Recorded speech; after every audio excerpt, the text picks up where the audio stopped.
Pledge of Recording in Allegiance, today led progress. by John. I pledge allegiance I pledge to the allegiance flag to the of the flag United States of of the America United States of and America, to the republic for to which the it republic stands, for which it one stands, nation, one under nation, God, under God, indivisible, with indivisible, liberty and justice with for all. liberty and justice for all. We want to start tonight on a somber note, recognizing the terrible tragedy that took place today in Texas. 14 young students and one teacher dead at the hands of a gunman. It's a terrible tragedy that we all feel, and I just hope everyone in Westford knows that the well-being of our students, our families, our teachers, our staff is never far from our thoughts, and we take that responsibility very seriously, and it's something that we are thinking about all the time and are working on all the time. But maybe just a few seconds just to reflect on that terrible tragedy.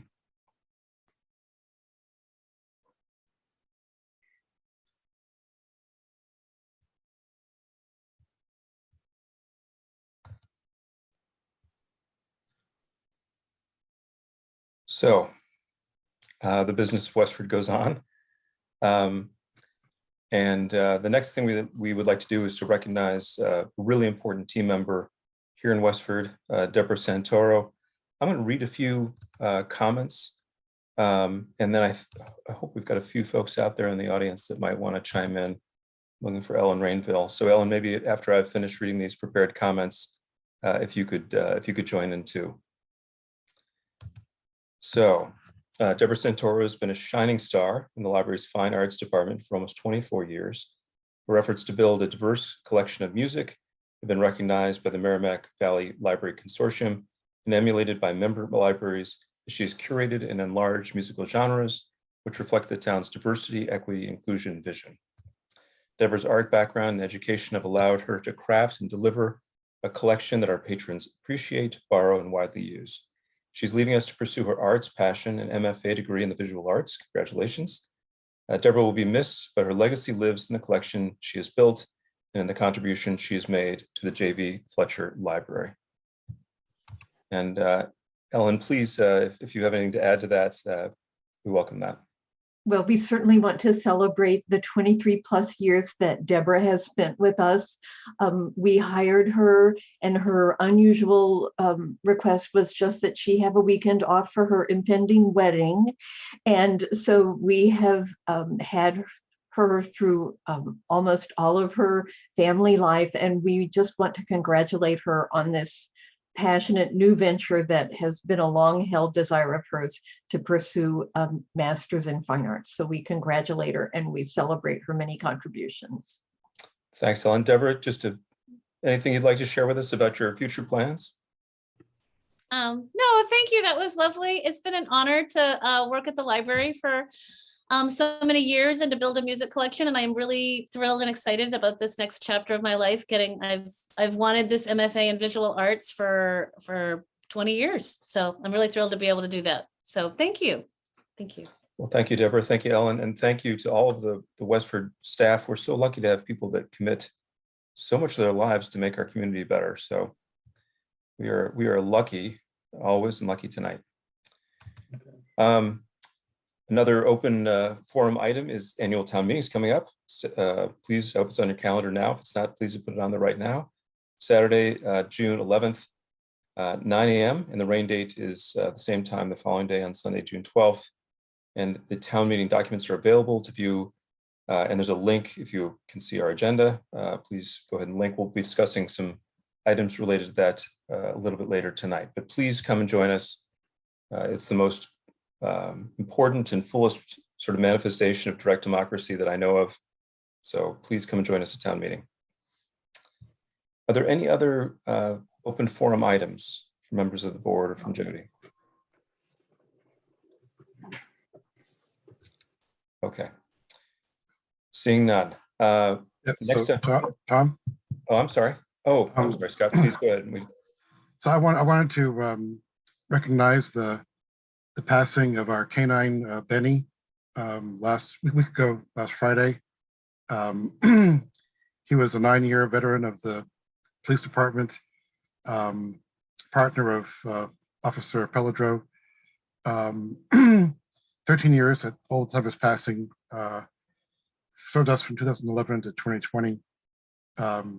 During those years, he and Officer Pelledro were probably, one of the top canine teams in the state.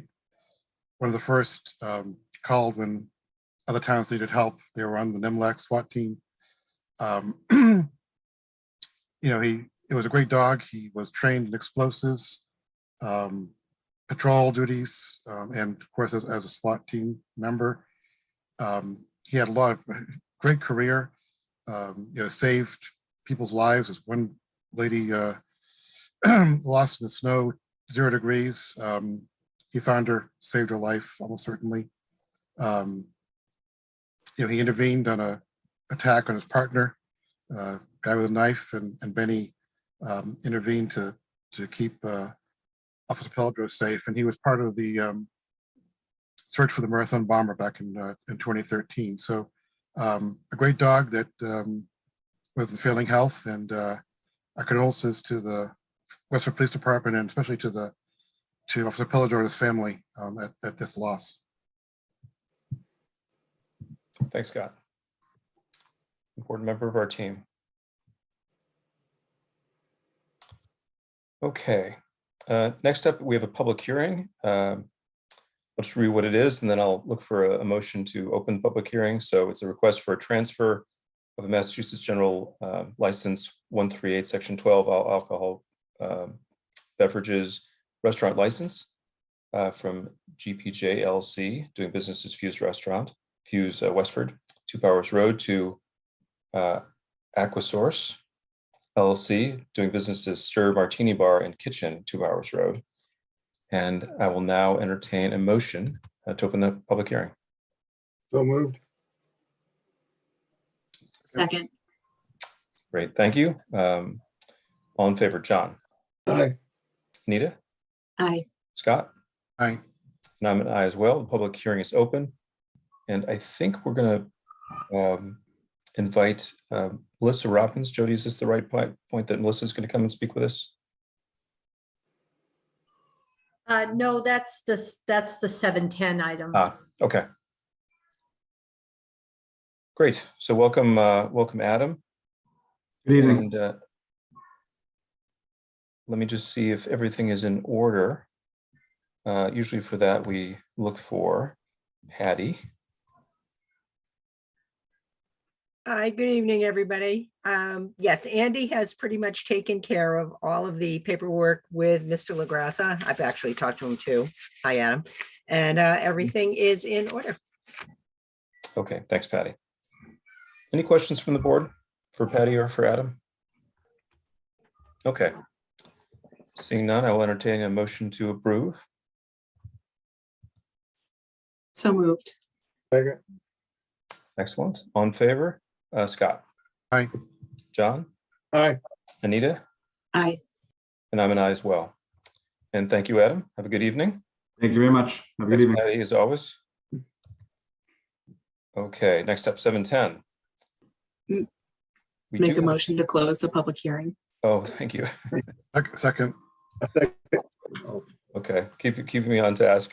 All in favor? Anita? Aye. John? Aye. Scott? Aye. And I'm an aye as well. And that correction and good process is bringing us almost to the 710 moment here. I'm just going to look real quick and see if there's anything we can bring forward.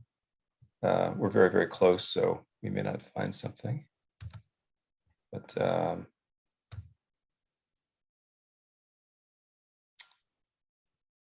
see. Tom, Yep. excuse me, but this is not a public hearing, so you can just start. Okay. And I think Melissa Robbins is here. Fantastic. So let's go ahead and do that. So our 710 item is a request for a pledge of collateral on a Massachusetts General License 138 for wine and malt package store license for Nerium Corp. doing business as Brookside Convenience. And welcome to Melissa. You have the floor. Good evening, Mr. Chair. As stated, this is a request tonight for a pledge of collateral of the liquor license. This is standard practice when a collateral is a liquor license on a loan. The loan will be between Brookside Convenience and Lake Brook Realty. Mr. Rahman's on the line. Many of you may know him as Sabu. He is the owner of Brookside Convenience, and he's the all liquor manager. But the only request before the board this evening is to allow the liquor license to be used as the collateral for the loan. And if you approve this, then it will go to the ABCC for review and approval. Great, thanks, Melissa. Any questions? We often ask for Patty's input for these kinds of things too, just to make sure everything's in order.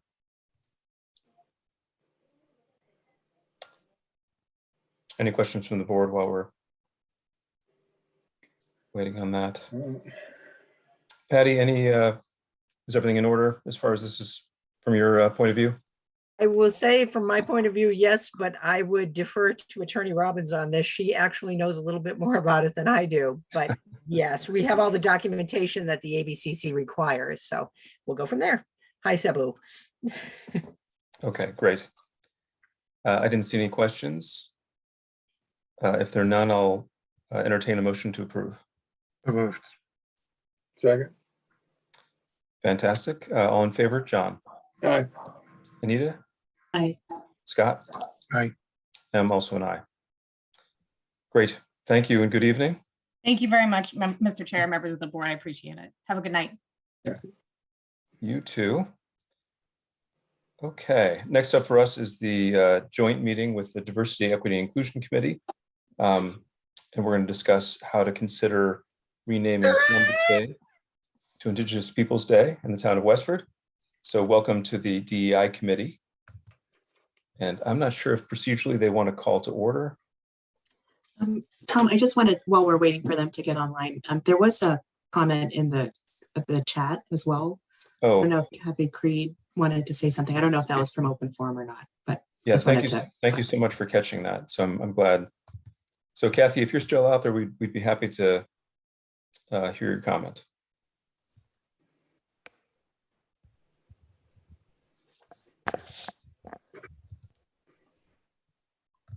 I'm just looking for Kathy. Looks like Kathy's still out there. Eric, just briefly, could you bring Kathy forward?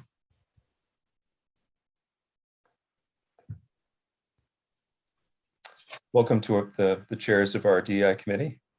Thank you, Tom. We're just going to entertain this Thank you, Tom. question from open forum, if we're able to. Great. Hi, Kathy, we see you, and we can take another second or two to get your computer up and running and working. Hope everyone was able to enjoy the beautiful Westford weather today. It's an unbelievable day.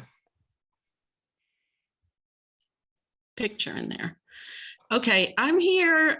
Kathy Creed's here. I can't figure out how to get my picture going, but I just thought there was an open forum time at the beginning for people to just make comments. That's what I was gonna, is that okay? That's absolutely okay, and Oh, thanks okay. for Okay. thanks for doing that. Okay, just real quick. Kathy Creed, Rose Hill Road. I just have two concerns and two questions, and they're kind of like process things about the meeting packets. But first of all, I'd like to thank all of the select board for all of your service to the town, because in reading these packets, I see how much is involved, and it's kind of crazy. So I just want to thank you for that. I appreciated getting an email that my March Columbus Day correspondence would finally be in tonight's meeting packet. I was disappointed though, because there were several other letters advocating for Columbus Day that didn't make it in. So my first concern has to do with how long it took for my letter to get into the packet. I've been going back and forth with some staff at Town Hall for about 2 months. They're probably sick of hearing from me, but first it was going to be in the April 26th meeting, and then I got an email requesting another copy of my letter because it got lost. And then I didn't see it April 26th, and then it got pushed to today. So it just seems like it's a little more confusing than it needs to be. And then my second concern was that it seems like it's difficult to get submissions in on time. Like I was looking for the agenda for this meeting and it came out like Thursday afternoon, last Thursday afternoon, which is plenty of time before your meeting. But the thing is, I was told that it's best to have the packet submissions by Thursday morning. So I don't know how you could do that. And that's a whole 5 days before your meeting. So my two questions are, is there a policy that could be developed to simplify the process and make sure everyone's correspondence gets included? You know, like, wouldn't it be easier just to, whatever doesn't get in to the, you know, in time for the one packet, just stick it in the next one, and you don't have to worry about keeping track of, you know, where it's going to go. And then just wondering about those letters. Are they lost? Did they get sent to the wrong email address? Yeah, I'm kind of new at this, so I'm not sure how that all works. So those are my questions and concerns. Well, thank you so much for participating, and let's ask Jody what our practice is. I'm not sure what the policy is, but I know we have a routine practice for welcoming and incorporating input from the public. So Jody? Yes, so first off, I would say, Kathy, that your letter is in the packet. So I don't know if you missed that, but I have it in my packet. And I did instruct Samantha Gray in my office to put all emails and letters related to this issue in the packet. But I do see yours that I'm looking at right now, dated March 21st.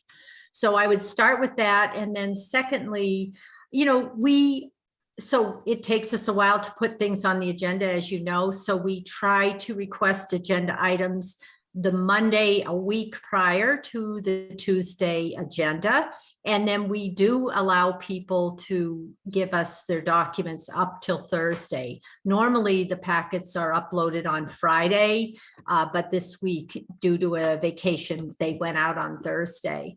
If we get late arrivals, they always go in the next packet as incoming mail. So I don't know if that helps clarify, but I do see your letter in this packet. So I wanted to be sure you knew that.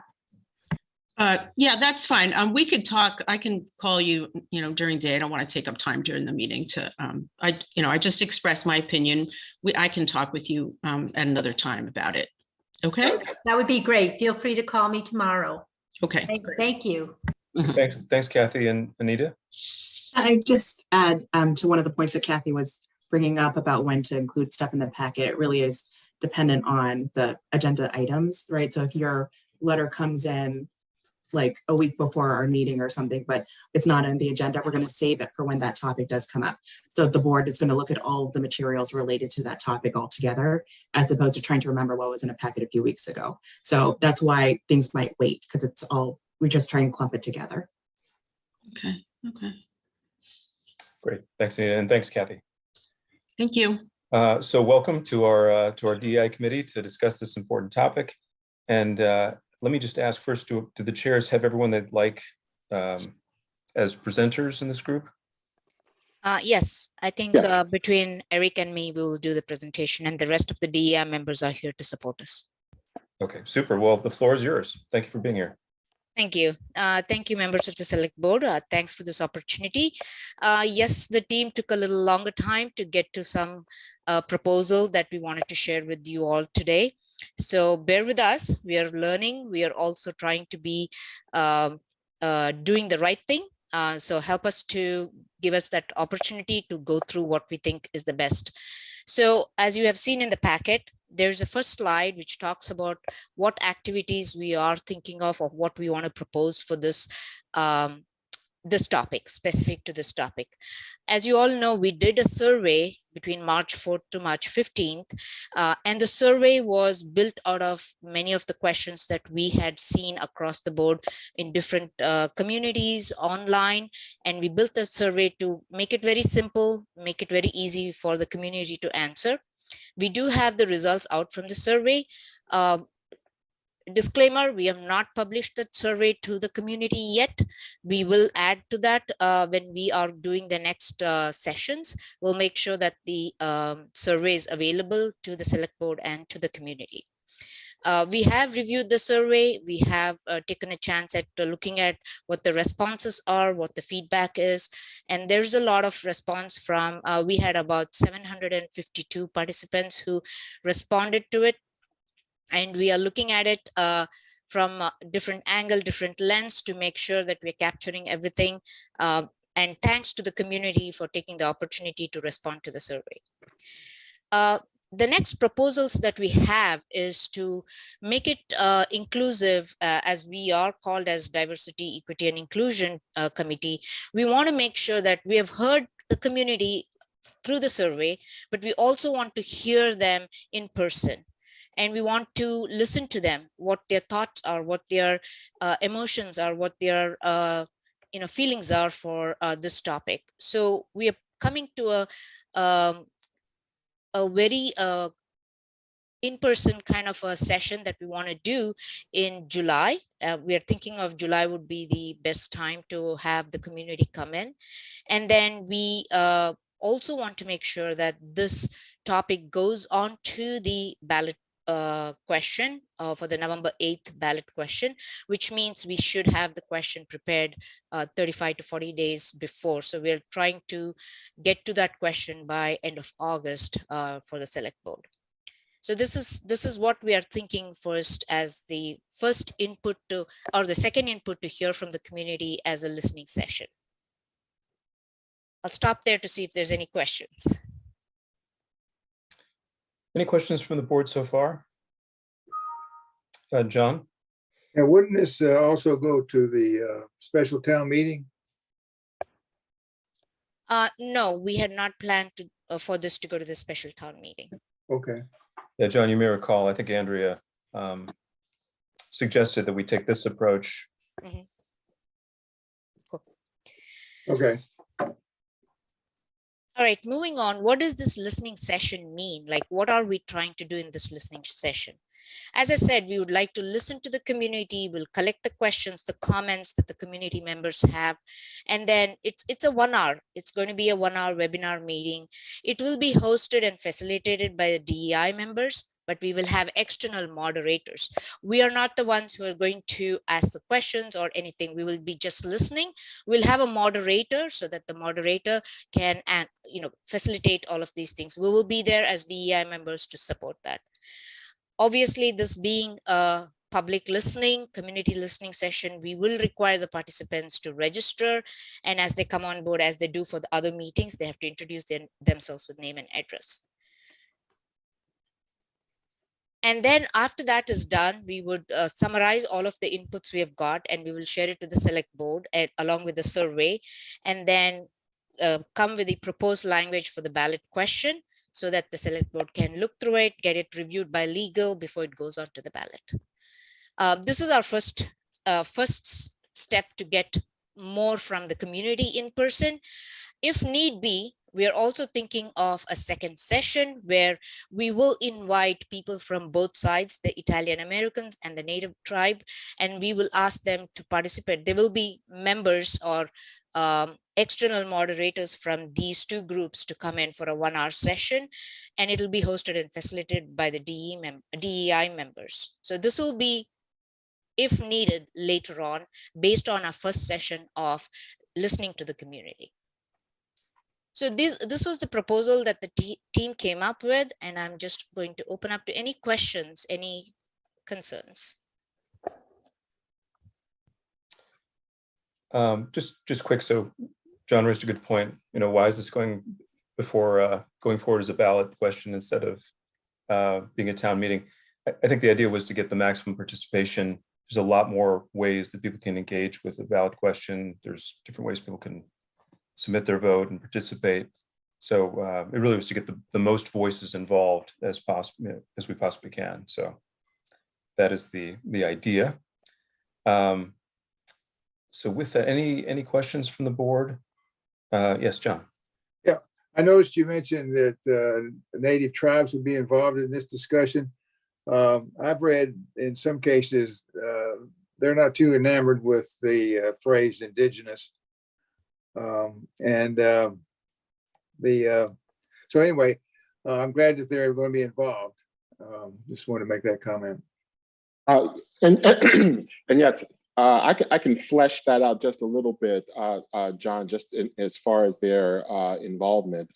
One organization that we've had contact with several months ago, leading up to this past October, was UAINE, which is the United American Indians of New England. That organization has been deeply involved with the statewide effort to recognize Indigenous Peoples Day. With regard to the nuance regarding how it's referred to Indigenous peoples and so forth, I mean, we're going with the flow of what I guess most of the information out there that we can get tells us, which is, you know, statewide as well as nationally, the best accepted term with our imperfect English language is Indigenous Peoples Day. So I think that's what we would be labeling it here in Westford, as many other communities have labeled it. I've had brief contact with the UAINE co-leader, who is Matoan Monroe. And I've also had contact with regard to an organization of Italian Americans who support Indigenous Peoples Day. Their co-founder is Heather Levell, and it's italiansforipd.org. They've expressed interest in helping us out, both in terms of getting us information as well as when we get more details together, having people who could help with the facilitation and help with making sure that you know, we're presenting as many sides of the political issues that are connected with this movement as possible. And the bottom line is this: we see it as two steps. That listening session that Mamta introduced to you is really for us to be ears open about any and all issues that our community want to raise about our proposal to celebrate Indigenous Peoples Day, pro or con, positive or negative, and so forth. And we're going to be like a sponge at that first session. And after gathering that information, gathering all those comments, gathering all those views, we hope to be able to sit down with the folks from at least these two organizations, perhaps others as research support, and say, hey, what can we say, what can we do, you know, to respond to these concerns and help everyone understand the issues that, you know, support the ballot question, the issues that go against, you know, the ballot question, so that everyone in Westford can feel that they've had a chance to know this issue and voice this issue before they vote on what we propose, which is a ballot question, yay or nay, will Westford adopt Indigenous Peoples Day formally? That's the paradigm. Okay. Just one more comment. Thanks, Eric. That Thanks, was Eric. good. And yep. Go ahead, John. The point I was going to make is this is going to be particularly Westford. This is a Westford initiative. And I was hoping maybe somewhere in there we'd recognize the native people of this particular town, of this particular area, or of this state. And maybe not reach out so far, but just have it where it would mean something to the local, the peoples of this state. I think that's an excellent. Yeah, I think Absolutely. that's an excellent nuance, and it's something that I've heard repeatedly in dealing with folks regarding this issue. So yeah, keep reminding us. And I think that nuance needs to be brought to the fore, so that that's certainly part of, you know, any discussions that we have, and as much a part of what's formally proposed as possible. Okay. Thank you, John. Thank you. Yeah, excellent points. And we know that from previous town meetings, this is a strongly felt issue by a lot of folks. So thank you for creating space for people to express their views and be heard, because it is something that I think a lot of people feel strongly about. Right, creating space is the perfect shorthand. Thank you. Any other questions from the board? Let me just express, I think, all of our appreciation for the work of this committee.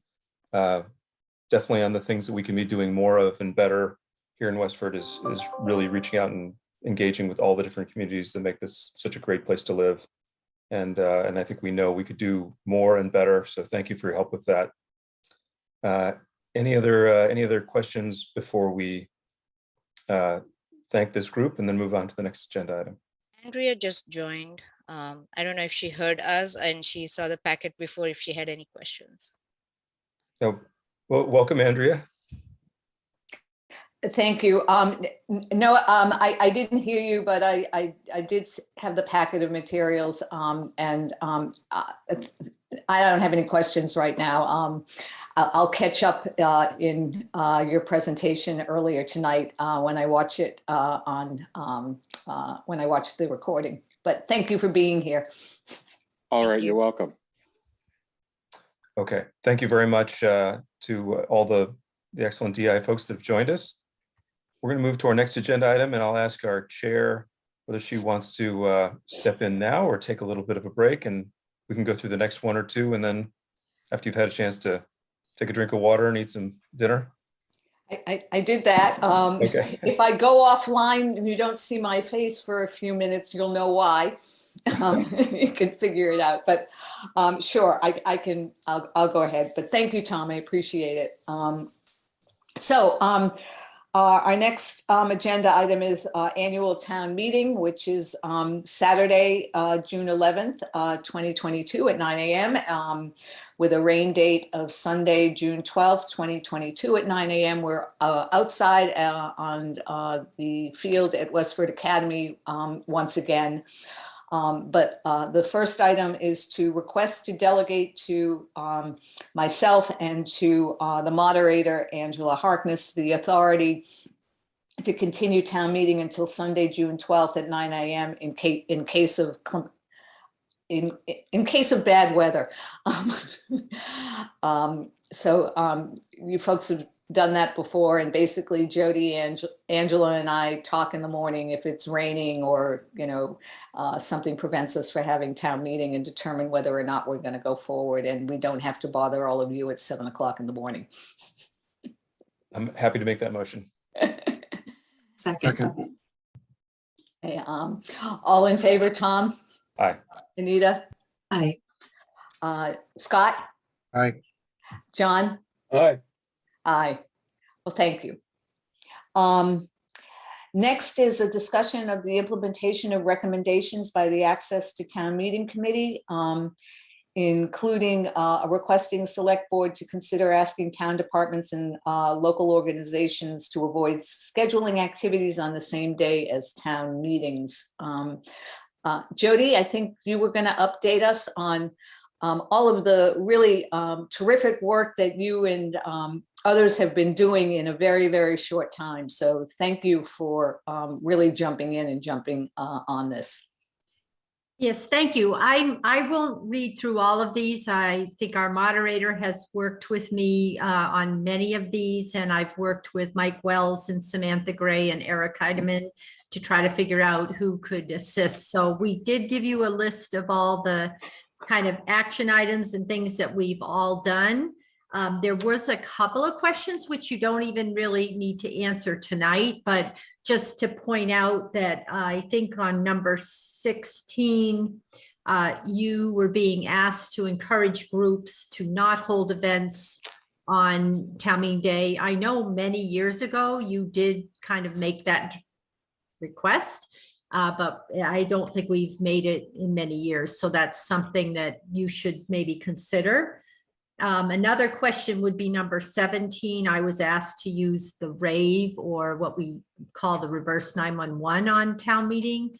That's something to think about. We do get charged when we use it for certain lengths of time, but I will say that many residents have told us they don't like getting our messages because they get them on their cell and at home and in their texts, and so they like them reserved for emergencies. So we really only tell them when it's a trash emergency, like you can't put your trash out, or if it's a true storm. But that's something for you all to think about.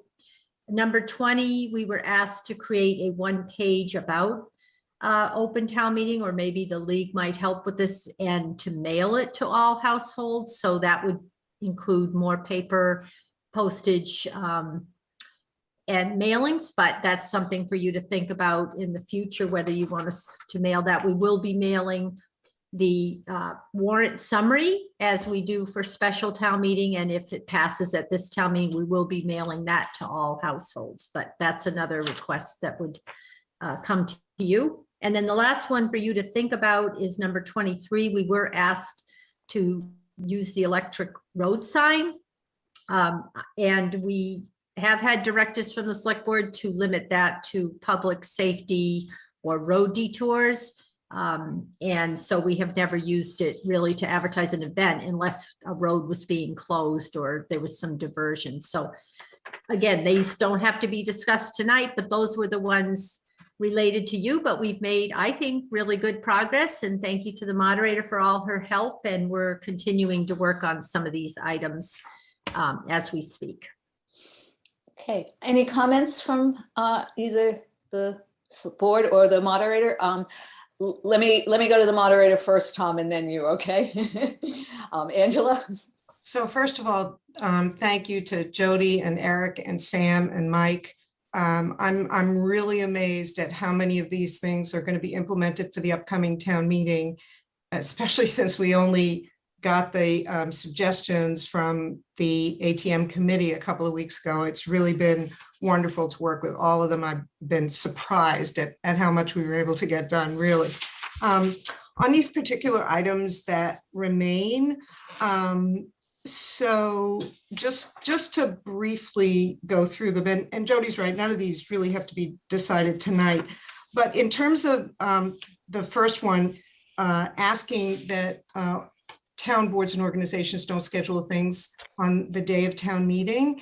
It would be really great if at the beginning of the year, we could set both dates for annual and special that year and let the town boards and organizations know right then, this is what's happening. So that before their calendars are put together, they know that these are days that they should avoid if at all possible. Sometimes it's not going to be possible, but if at all possible, things like the town rec leagues or road and bush events or other meetings and things like that could not happen on this day. So just a suggestion for you as you go forward. And in terms of the reverse 911 and the roadside, you know, these are things that are just policy issues for you to decide, certainly, but I would just ask you to keep in mind how important town meeting is. It's a matter of how much of a priority we want to set for attendance at town meeting and whether or not we can do certain things to ensure that attendance is as high as it can possibly be. For number 20, with the one-pager summary to go out in the mail, I think the idea that the Access to Town Meeting Committee had was that would go out with something that was already going out. And there may be some parameters around whether or not that can be done with tax bills or water bills or something like that. But if it's at all possible, a brief notice of the date and time of town meeting and maybe just a description of what generally happens at annual town meeting, what generally happens at special town meeting. And I think that's all I had to say about these things. I really appreciate all the consideration and work that's been done for them by everyone. Okay, thank you. Tom? The comment's been generously made that we don't have to, work on this tonight or vote on these things tonight, but maybe we do because town meeting's coming right up. So for the roadside and the reverse 911, are those the two things that we potentially could decide tonight that might have a attendance impact for the meeting that's just a couple weeks away? I think, yes, those are probably, it's certainly too late to request, town departments, recreation, road and bush, not to hold anything on a town meeting. And I think it's pretty late to do a one-page flyer. But there's really good information on the town moderator's website if you're looking for information about town meeting. But the other two we could certainly talk about in terms of whether we want to do we want to do that for this town meeting. I assume, Jody, that we could, if the board decides that tonight, we could implement one or both of those, correct? Yes, just recognize that the characters are very limited, particularly on the road sign. I don't know the number offhand, but it's not many characters. And the message is very limited too. So we would do our best, if you do approve this, to say what we can, but it's very limited to characters. Okay. So Tom, did you have a comment about either one of those? And then Anita, I see your hand up. Okay. Well, it sounds like there's a little bit more discussion, but I think I'd like to make a motion that we do approve both of those. I know that reverse 911, it might be annoying, but sorry, democracy is important. So I think it's not too much to ask for people to check out a text and listen to a voicemail. Anita? I guess I'm a little bit hesitant to do the reverse 911. And of course, I totally believe in increasing attendance for town meeting. And I want to help with that, but I feel like that should be used very sparingly. And if we are going to use it, we could use it for if we're not able to make quorum, right? I feel like if you get multiple reverse 911 text messages or voicemails that same morning, I would hate for people to be like, oh man, it's them again, right? If people are already annoyed. And in general, reverse 911 makes me think it's like an emergency. Right. And then for the road sign, I'm okay with putting it up, but I see how it could be a slippery slope because we would also want to recognize like election days, right? Like town elections day or whatever. And so that could end up kind of snowballing into more and more things. So I'm okay with the road sign part. I'm not okay with the 911, reverse 911. I'm in the same camp as you, Anita. I'm fine with the roadside, and for using for town meeting. I'd also be fine for election day too, using it for election day. But like you, I truly believe that reverse 911 needs to be used for emergencies. And while I want anybody and everybody to come to town meeting, and I'm fully supportive of the democratic process, I'm like you, hesitant to use our reverse 911 for that purpose. So I'm in the same camp as you. Scott? I think, if we do our work right, perhaps in the future with, setting the dates and so forth, that whether it be the reverse 911 or the sign is really a reminder. It's not a case of, oh my gosh, town meeting was today, I should go. It's reminder that, in case you've forgotten, you're going to go mow the lawn, go to town meeting. So in that view of the rationale, I think one or the other, either sign or reverse 911 works. And I think the sign is more visible to more people if it's in the town center or Boston Road or someplace heavily traveled. Whereas reverse 911, if you use it too much, it gets ignored. So I'd be inclined not to go there. Hey, Jody, the road signs we have, the electronic, how many do we have? I think we have 2. Okay. And I would want to know how much in advance of town meeting you would want them up. And I assume maybe one in the center of town and one on Route 40. Would that make sense? So how much in advance, how many days in advance? Angela? So I guess I would start saying 3 to 5 days in advance. That's just off the top of my head. I'd certainly like to hear what other people think. And it seems like we usually have one at the bottom of Boston Road, but it might be better in the center. You might be right, Jody, that it's better in the center, and certainly one on the other side on Route 40. Yeah, I believe they need electricity. So I'll put it wherever you want, and I like specifics, so you all decide the days and we will comply with that. Thank you. Scott? I guess my concern with town center for the sign is we've already got a problem coming down Lincoln Street where it merges with Main and the library parking lot. Do you really want to have people reading a sign at the same time they're merging through so I'd be inclined to put it on Boston Road down low or someplace else, but not there. Okay. Tom? And then Uh, Jody, I see you have your hand up again. I'll get back to you. Jody? I was just thinking we have Paul Starrett, I think, on the agenda a little bit later. We could ask sort of what the best sort of traffic versus safety location might be. Okay. Jody? Well, I'm texting with Steve Cronin as we speak, and we do have 2 signs. I was correct on that, but they are solar powered. So I just asked him for the best location, and I think he probably will tell me that, but if you can just stand by a second. So Sure. That's fine.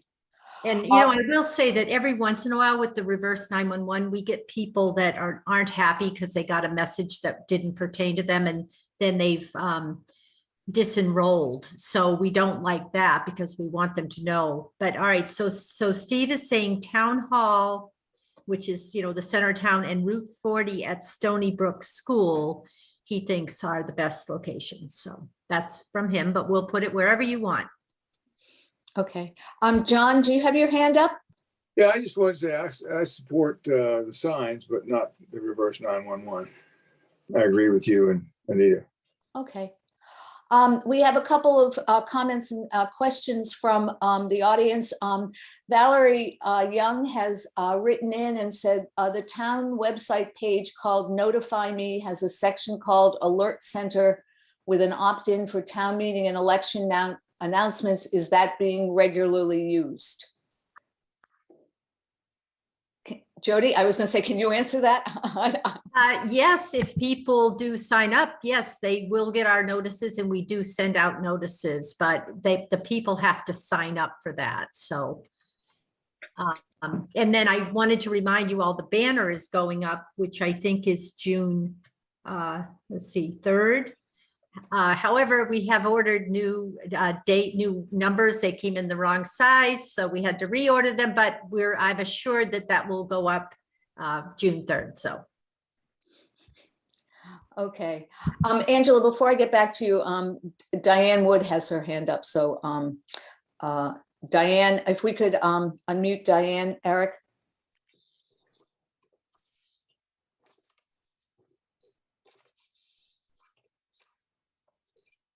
Diane? Okay, is that better? Yes.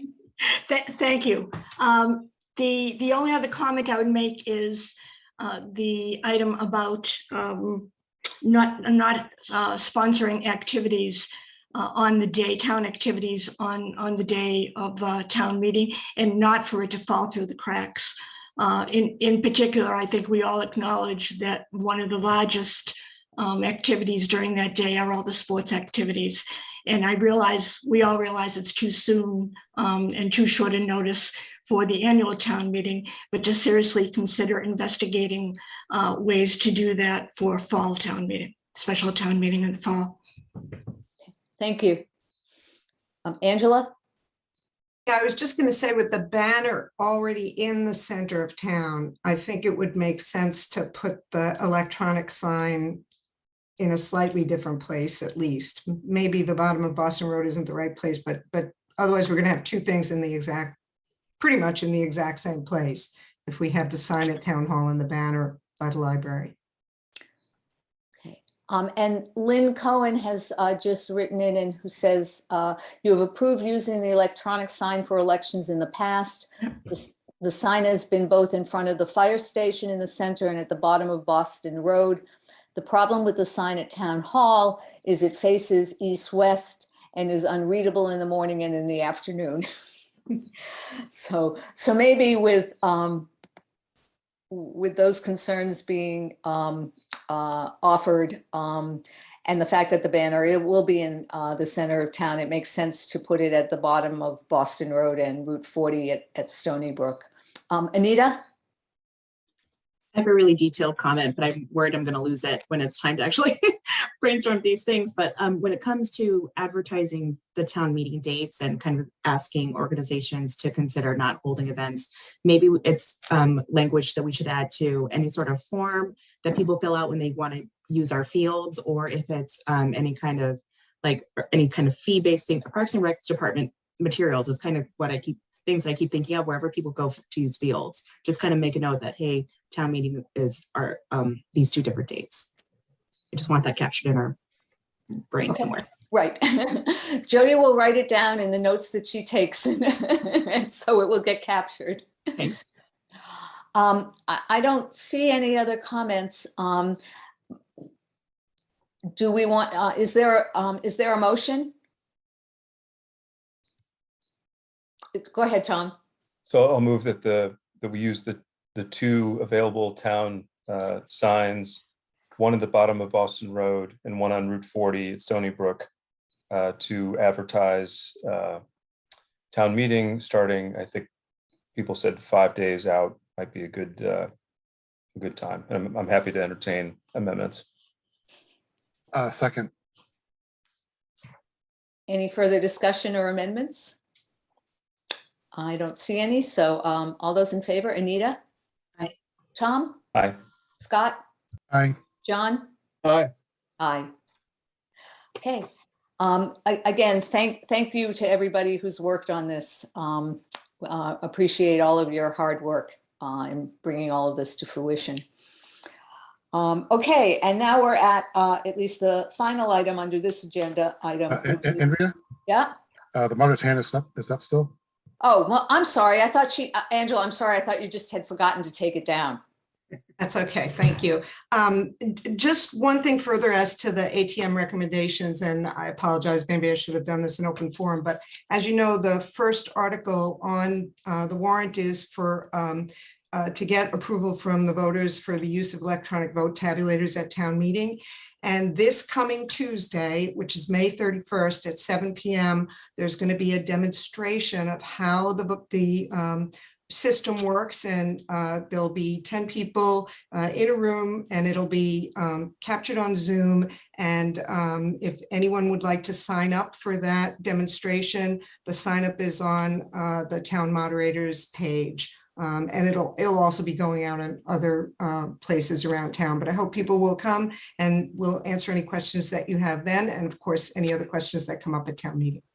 So Angela, is it both, people can come both live and also watch it on Zoom, or how is this? No, there have to be 10 people there to use the clickers so that we could perform the demonstration, but those will be the only 10 people that are in person. The rest of the meeting will be, so it's basically kind of a hybrid. The rest of the people will be on Zoom and able to ask their questions and see the demonstration.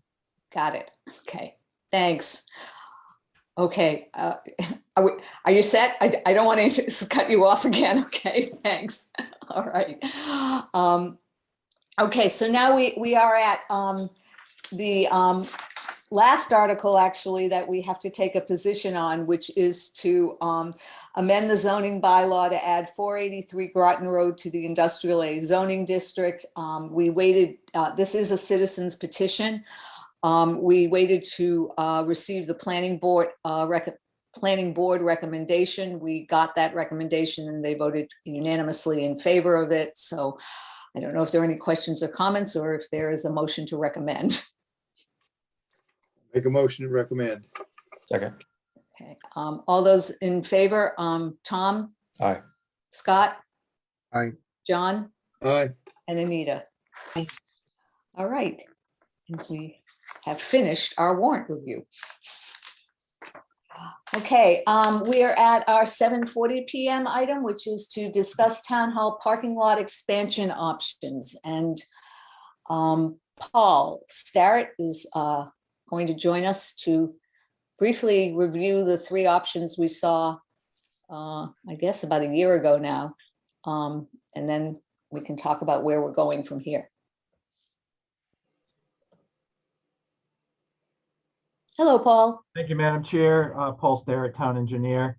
And you should have in your packets the 3 options that we had prepared. This is going back to when we were working with the 63 Main Street Task Force and came up with this range of plans from the 9 spaces that you're looking at here, the least obtrusive. This would just be an extension over the new property line that's been reestablished. So these 9 spaces that you're looking at here, certainly the easiest of the 3 options, but gives you the least return on parking spaces. The next one has 32 spaces. So what we did is just kind of expanded, instead of just the head-in parking, we mirrored more of what we have already with the traffic island. I should point out, as you can see partially in the note below, that these are just concept plans. We have other things that we need to explore once, if there's any direction on which of the concepts are preferred, or what other option is preferred. We can get more into the landscaping, the lighting, all the things that the planning board is going to want to hear about during a site plan review. And drainage is another one. And I should also mention that we did receive some emails from residents as a result of the mailing that we did to the in the neighborhood, and one of those comments was about drainage and stormwater runoff, which we'll be very careful to bring into compliance. And then the last or more ambitious of the parking scenarios is 66 spaces. Have no idea what all these little chat boxes are doing on this plan here. They're not in the PDF that we sent, but this is the more ambitious. The addition, if you zoom out a little bit on this, Eric, we'll be able to see that the real benefit of this is not only do you have probably the most parking spaces that you'd want to create here, but it also creates a connection to the Road and Bush parking lot. So we would be able to connect the 2 properties that way. So those are the options, and I know that there was some interest from the public. I anticipate that there'd want to be some participation there, and I can answer any questions you have. Okay, so let me start with the board to see if there are questions or comments from the board. If there are any preferences, or Jody? Yes, so I just wanted to mention that we are getting some complaints from the public, particularly when taxes are due, or at other times when a lot of people are coming in the town hall, because we do have the 1 row now that is reserved for electric vehicles. And pretty much that's empty most of the time right now. And then we have a row we reserved for them, for the public, but they're not parking in the electric parking spaces. So they are frustrated. So that's why we are bringing this back to you, because they're asking us to do something to solve this problem. So thank you. Okay. Yeah, I certainly, given with the road that's now taken for electrical vehicles, I can certainly, understand that the parking at Town Hall, which was always limited and difficult, has now become even more limited and more difficult. So I certainly, I appreciate some of the complaints, Jody, that you're getting from some of the residents. Scott? Can we go back to the drawing number 2? Sure. Behind door number 2? Yes, we can go to door number 2. Guys, I was just curious. So Paul, I'm trying to think through here in terms of impact to abutters. Is plan 2, we're not infringing at all upon 63 Main's backyard, but we're pretty close to the other 2 residences. It seems like when we introduce the curve, we in plan 3 we create more of a setback from the existing, well, they're all existing, but the 2 currently inhabited homes. So we get more space between them and the parking lot at the expense of putting something behind 63 Main. Is that just optical illusion? Or You're exactly right, and it's the correct observation to make. There are infinite number of possibilities. We could head in parking if we wanted to maximize the number of spaces, we would do a head in parking all the way around and then fill with islands. These were the 3 that we worked out with the previous task force. So any other iterations are possible. So we could take this third option. And if you didn't want all 66, or you didn't want the driveway connection to Road and Bush, we could truncate it and make it smaller. So yeah, those are the three that we're showing you, but there are certainly other hybrids.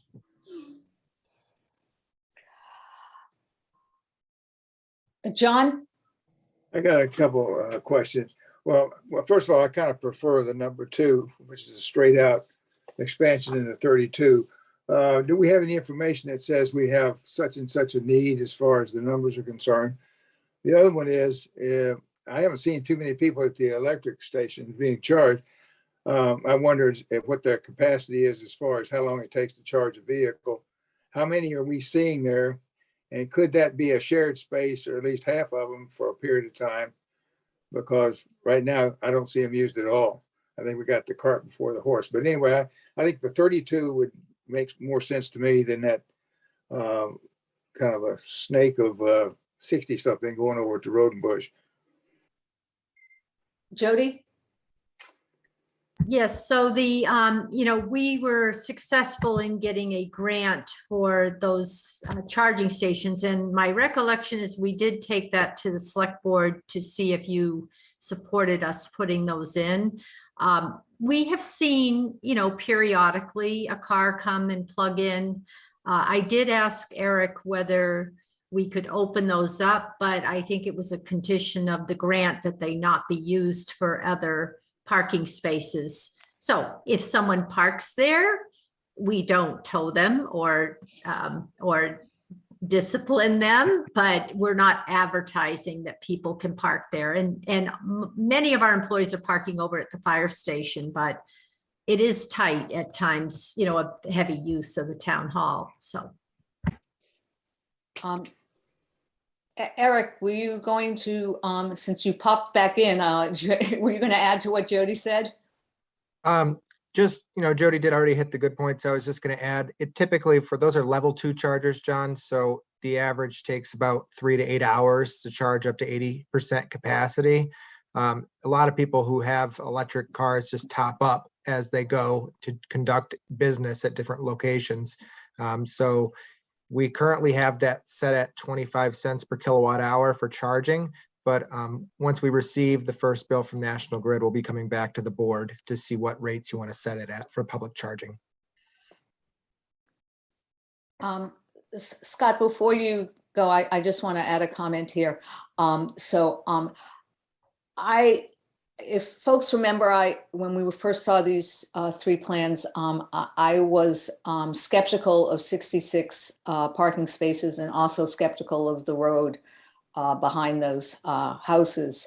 I remain skeptical about that plan, but I am, and I noticed the same thing that Scott did, is that on the plan 2, which is the 32 spaces, we do run very close to the Sullivans and Melissa Raboyne's house. And when you factor in, then you look at the 66, it's much further away, although then it gets closer to 63. So what I'm wondering is if there is some way that you can look at the configuration of those 2 plans, that you can pull the parking away from the Sullivans and Dr. Raboyne's, but stop before you get to 63 Main Street, or maybe just a little bit afterwards.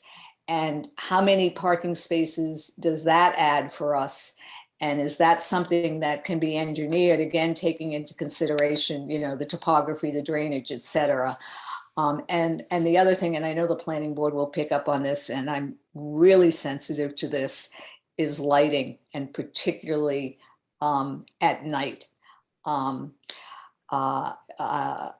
was on the planning board when we did town hall and its parking, and I remember the lighting plans initially and what they looked like, and the fact that the town hall parking lot, as I believe I said when I was a planning board member, looked like the landing field at an airport. And I don't want that happening again. So I'm passing that along as, an initial step, and I'm sure the planning board is going to take that into consideration. Scott? Yeah, so related to that, I guess the first thought was we can certainly screen headlights, but meetings tend to end after dark, and in the winter they start before dark. So cars pulling straight in parking, as in that 3-2 space configuration, you're going to be putting headlights in someone's living room. You can put a fencing, but it's only so much you can do. Whereas the angle does seem to deflect that problem away to where there's more area to diffuse the light. So I guess probably was thinking even with 32, can we angle it? But I guess the other question I have is sort of from an engineering perspective, and I'm skeptical of needing 66 spaces. But it is the case that right now we've got cars entering and leaving by the old fire station, by town hall, and by Rodenbush. Now, is there something to be said for having that sort of roadway through from an engineering perspective, and you would enter town hall one way, you would exit it by Rodenbush, but does that just cause more safety problems at Rodenbush with the playground? So I figured I would throw it out there for comment from Paul.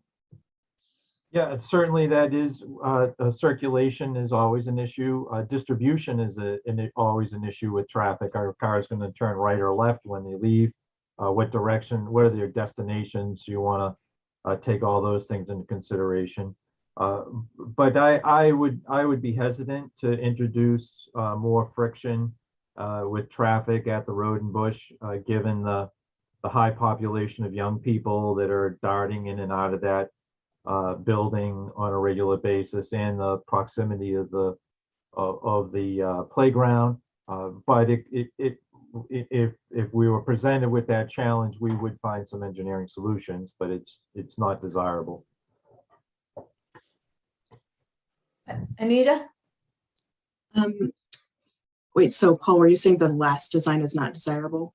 Well, no, not if you're going to create, what Scott was adding to the plan is to create circular traffic. So you would come in one way and out the other. That's not how we're showing it now. We're giving, the third option would give operators a choice. They can choose to go out Rodenbush or through the town hall. Okay. I guess a couple of points that I had was, I know we're still deciding what happens with 51 Main Street, and with additional staff coming in, I know we would have that extra need for parking. I appreciate Andrea's point about maybe a design in between the second and third design plans that you offer here, but I know this is not going to be popular, but I actually don't mind the one that links Town Hall to Rodenbush. When I see that, I think, oh, you could have farmers markets there. When people have like trunk or treat, where people have parked cars and like Halloween, you have a safe space where there's no cars driving and kids can walk from car to car.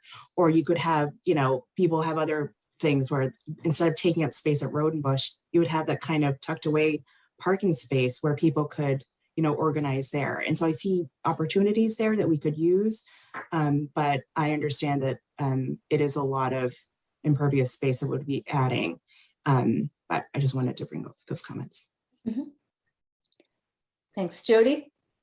Yes, so I'm wondering if we could think about the 66 parking space design, but only do parking on the right side and not on the left side. So it's a, I hate to call it a roadway, but like a path through to Rodenbush, but we only have parking on one side of it, the side that is away from the houses. So that's my idea. Certainly, we're not making any decisions tonight, and certainly something, I think something to explore and something to look at. Tom? I'll bet there's a lot of smart engineering creativity we could apply to this. I guess my main question is how many, if we look forward, 5-10 years, this is a rare opportunity to add parking. What do we think the need is?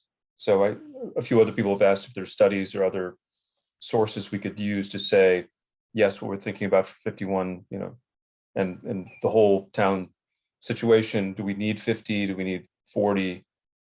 So I don't know if we have any line on any professional If I analysis could, on what the Madam need is. Chair, the planning board does have that jurisdiction based on we would work with the building commissioner and the town planner to determine if you were going to associate this with 51 Main. I know that the planning board will look for additional parking if you're going to add additional office space. And that's very formulaic. The square footage, we have it in our regulations that can be calculated out if we know how many office spaces, how many bathrooms is. The building commissioner could tell us how many spaces and how many accessible spaces. This is conceptual, so we're not showing accessible spaces, but some of them would have to be accessible as well. I have a question and somebody needs to remind me. We also are looking at, in the not too distant future, the library expansion. Does that include expanded parking? I forget. Scott, do you know the answer to that question? Because I know you've been involved in a couple of meetings with them. It includes minimally, Okay. as in like 2 or 3 spots. Okay. Less than 5, I believe. Yeah, so not Okay. a game changer. Okay, thanks. Should point out that any of these 3 options are expandable. So if at a future point it was determined if you decided on the second one or a hybrid of the third one, clearing more area and adding more pavement is not a problem. You always have the expansion option later on. The idea would be to do it once and to get it the way you'd like it for a longer period of time, but you're not boxed in. This is not one and done. Okay. Anita, did you have your hand up? I was going to actually say what Paul just said, that even if Okay. we had some sort of hybrid of 2 and 3, it's not like building the building where I feel like we're really locked Right. in. If we needed more spaces, we could add to it. So if the next design includes like that opportunity, Paul, to add spaces if we need to. Right. Okay. I do have actually a question and a comment, and it jives with the comment that you just made, Tom. Andrew Macbeth has asked, why are 66 additional parking spaces needed? What studies have been done to support that? It seems excessive. I think as we move forward, we're certainly going to look at that, look at the needs of the town, and see what solutions work. I think, looking at whether at least just, if we're going to do option 3 or a hybrid again, parking on one side, or angled parking, or sort of how we best manage that. I guess, Paul, moving forward, my question to you is, in terms of trying to decide which option to use, will it be helpful for for you folks in the engineering department to have some sense of, the drainage and what, sort of what the drainage possibilities out there are and how that might impact or infringe upon any of the options that we are looking at? Drainage is certainly a big consideration, but we will make it work with whatever option you choose. It's a matter of us doing test holes, getting out things we don't want to do until we are advancing a plan in particular, because then we can choose where we want to do these test holes, what kind of soils we're identifying. We do have options for stormwater, but choosing a concept is a good first step. Okay. So I think you have some direction from us, Paul? Yes, and I'll work with the town manager's office and sketch together some options that get away from the main street properties and take into consideration the expansion possibilities. I think we do have some ideas of what we could come back with. Okay. Before we wrap this up, Bob Jeffries has a question or a comment, and I see Scott also has his hand up again. So if we could, Eric, if you could unmute Bob.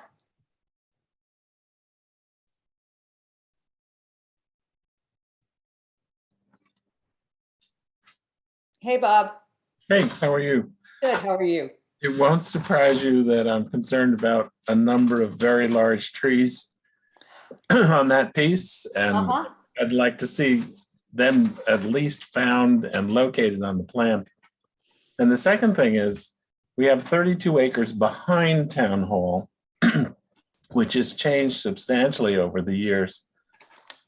And it's possible that if you look at that, Paul, depending on where the new wetlands are, because they've moved, that you could expand that way also and make a much more consolidated parking lot connected directly to Town Hall and not worry so much about the, but I do like, and the other comment is I like the trail through to Rodenbush. I think that's extremely helpful for people. That's it. So Bob, if there are particular, may I suggest if there are particular trees that you're concerned with, you get together with Paul and you guys can go out and have a site walk and mark the trees, okay? Oh, it sounds like a great thing. Not this week. We're at peak black fly season right now, so they'd carry me and Bob away right at this point. So all right, well, but we will certainly be sensitive to that particular issue. I did spend a couple days back there when we were surveying, and there were some trees that should be given some consideration. Great, thanks. Scott, and then Kevin Sullivan, I see you have your hand up, and I will get to you after Scott Hazelton. So Scott? Yeah, I was kind of curious, Paul, if everything's on the table, it's only a matter of money, but I guess the reason I asked about the circulation issue, because whether it's optional or not, when I put on my pedestrian safety hat and I see cars passing between a parking lot or between a community center and a playground, I just get nervous. So is it an option to move that playground where the parking lot is and put the parking lot where the playground is, so you've got contiguous playgrounds to Rodenbush, and yet the cars go around without interfering with kids, and you enter the back door through the playground? We can certainly do anything that town meeting gives us the money to do. That would be an undertaking, but I'd like that. I'm glad to leave fingerprints in the town center here and work on that design. But seriously, that would be one consideration, especially for a future, expansion of that. Okay. Kevin Sullivan has his hand up, so if we could unmute him. Hi, Kevin, can you hear us? Kevin did send, while he was signing on, he did send us an email and went out of his way to mention what good neighbors Town Hall has been in the police, and he was sorry to see the fire department go too, but he did have other concerns that we've already started to correspond with him about. Okay. Can you hear me? Yes.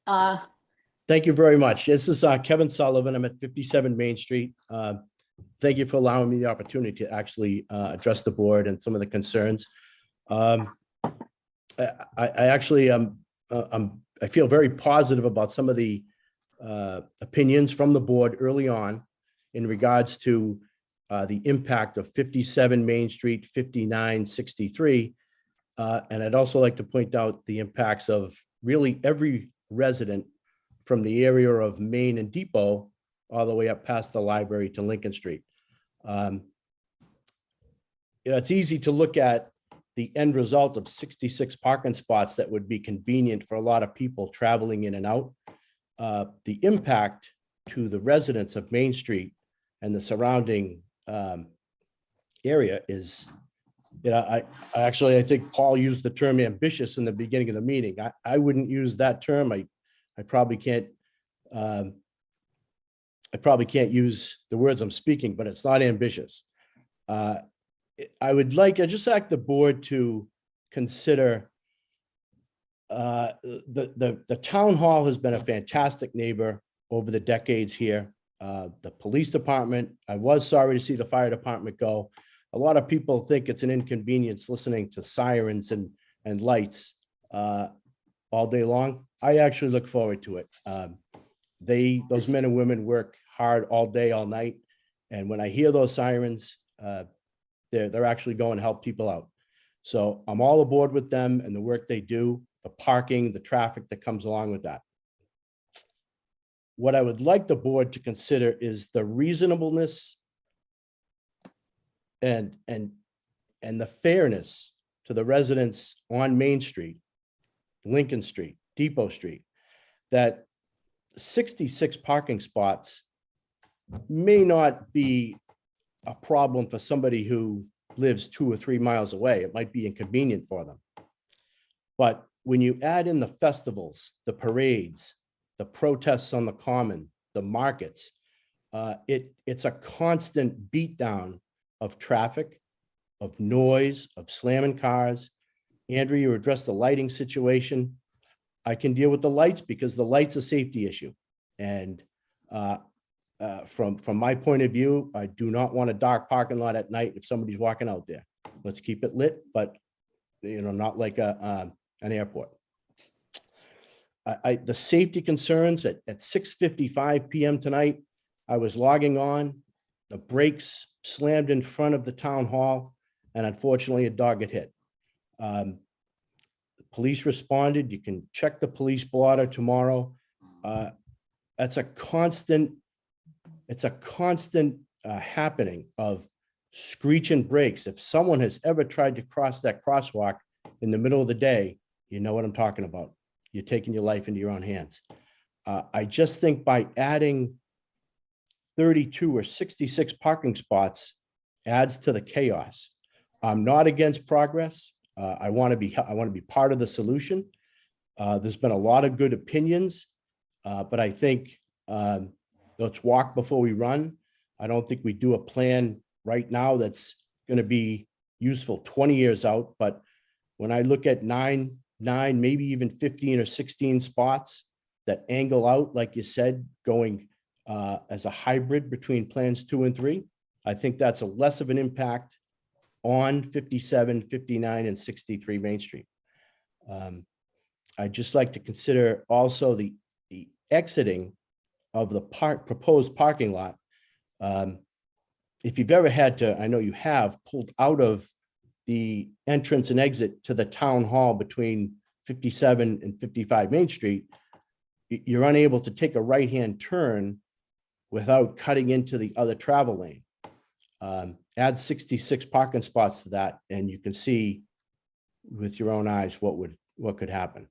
I'm just asking for reasonableness and fairness to our neighbors, and I appreciate the opportunity to speak, and I will definitely be involved with the process moving forward. Thank you. Thank you. Emily Kostopoulos has her hand up, so if we could unmute Emily. Emily, are you there? Yes, actually, it's Diane Grandine. Oh, well, that's not what it says here. No, that's my daughter. Yeah. Okay. Our connection. So yes, as the new owner of 63 Main, I obviously have a vested interest. And upon purchasing the property, I knew that this was, going to be in the works. For some reason, I was under the impression that it was going to be additional spaces, potentially connecting the road and bush, but I wasn't really envisioning a full-time road.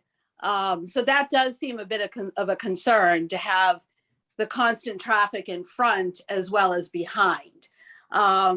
So yeah, I mean, and also too, just kind of looking at the plot lines and how it's going to affect, and we're kind of trying to make, timely decisions regarding the renovation of the house and the historic integrity. And so, yeah, we just have a very vested interest in what's going to be, planned.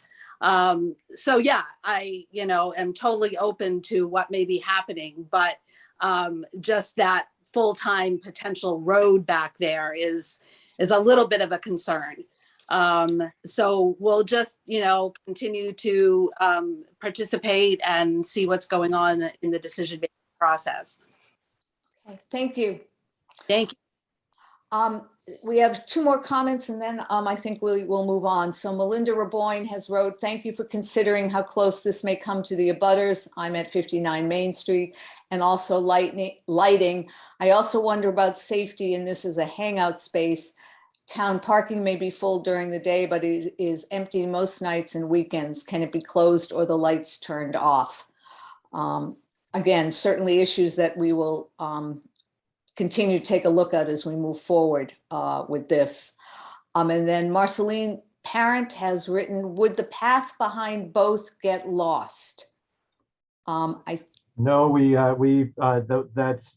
that path is entirely on another parcel and won't be impacted by our plans. And Madam Chair, is probably a good time to remind residents that there'll be other, as this moves forward, there'll be official public hearings. Of course, you guys will talk about it some more. There'll be appropriations that'll be talked about. There will be many other opportunities to weigh in on the subject of the parking lot. I was going to actually remind people of that, so thank you, Paul. So I think to everybody, this has been a really good, first discussion. I think all of us have chimed in with some ideas and concerns for Paul and the engineering department to consider, to take a look at, to go back and see what they can do, perhaps come up with some different plans. And as Paul said, we will continue to notify and keep all of the abutters informed. And obviously you'll all be informed when this is scheduled again for a select board meeting. So I want to thank you all. I want to encourage all of you to stay involved and even after this meeting, if you have other comments or other thoughts, please feel free to forward them to Paul through our town website. So thank you all very much. Thank you, Madam Chair. All right. We are at our 8 p.m. item, which is a public hearing with respect to the potential nuisance and/or dangerous dog based on an incident that happened several weeks ago. So I believe our town council is going to join us for this. And there he is. Almost. There you are, Greg. Good evening. Good evening. And then we also have our animal control officer, Kirsten Hirschler. And I'm assuming, Eric, that we also have Safitha Naidu as well as the owner of the dog, Quan Fu. So I guess the first thing is this is a public hearing. And so I guess I would ask, can we waive for as I said, a potential nuisance dangerous dog? So I would say first thing is can we have a motion to waive reading of the public hearing notice? So moved. And second? Second. Okay. All those in favor, Scott? Aye. Tom? Aye. John? Aye. Anita? Aye. Aye. Okay. I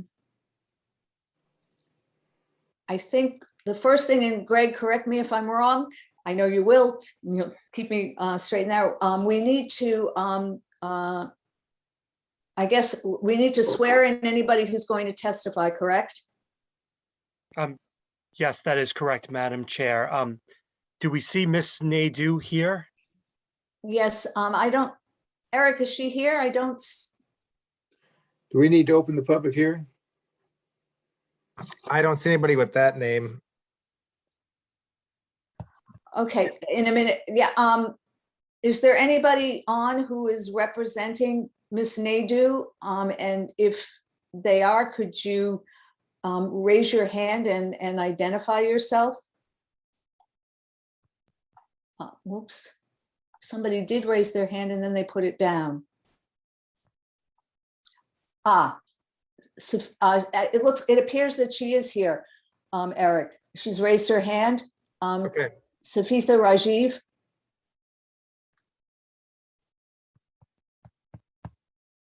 And we have a lot of people signed in under the same name, Quan Fu, so I'm not sure which one's the right one.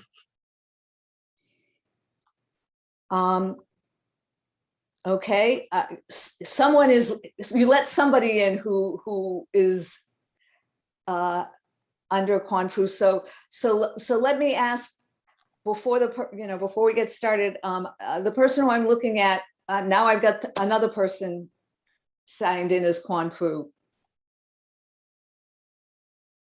Oh, hello. Can you hear me?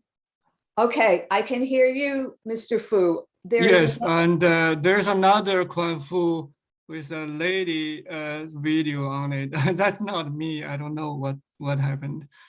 Okay. The person who is signed in, the woman who is signed in as Quan Fu, could you identify yourself, please? Trudy Mola. Okay, and are you part of this hearing? Are you planning to testify in this hearing?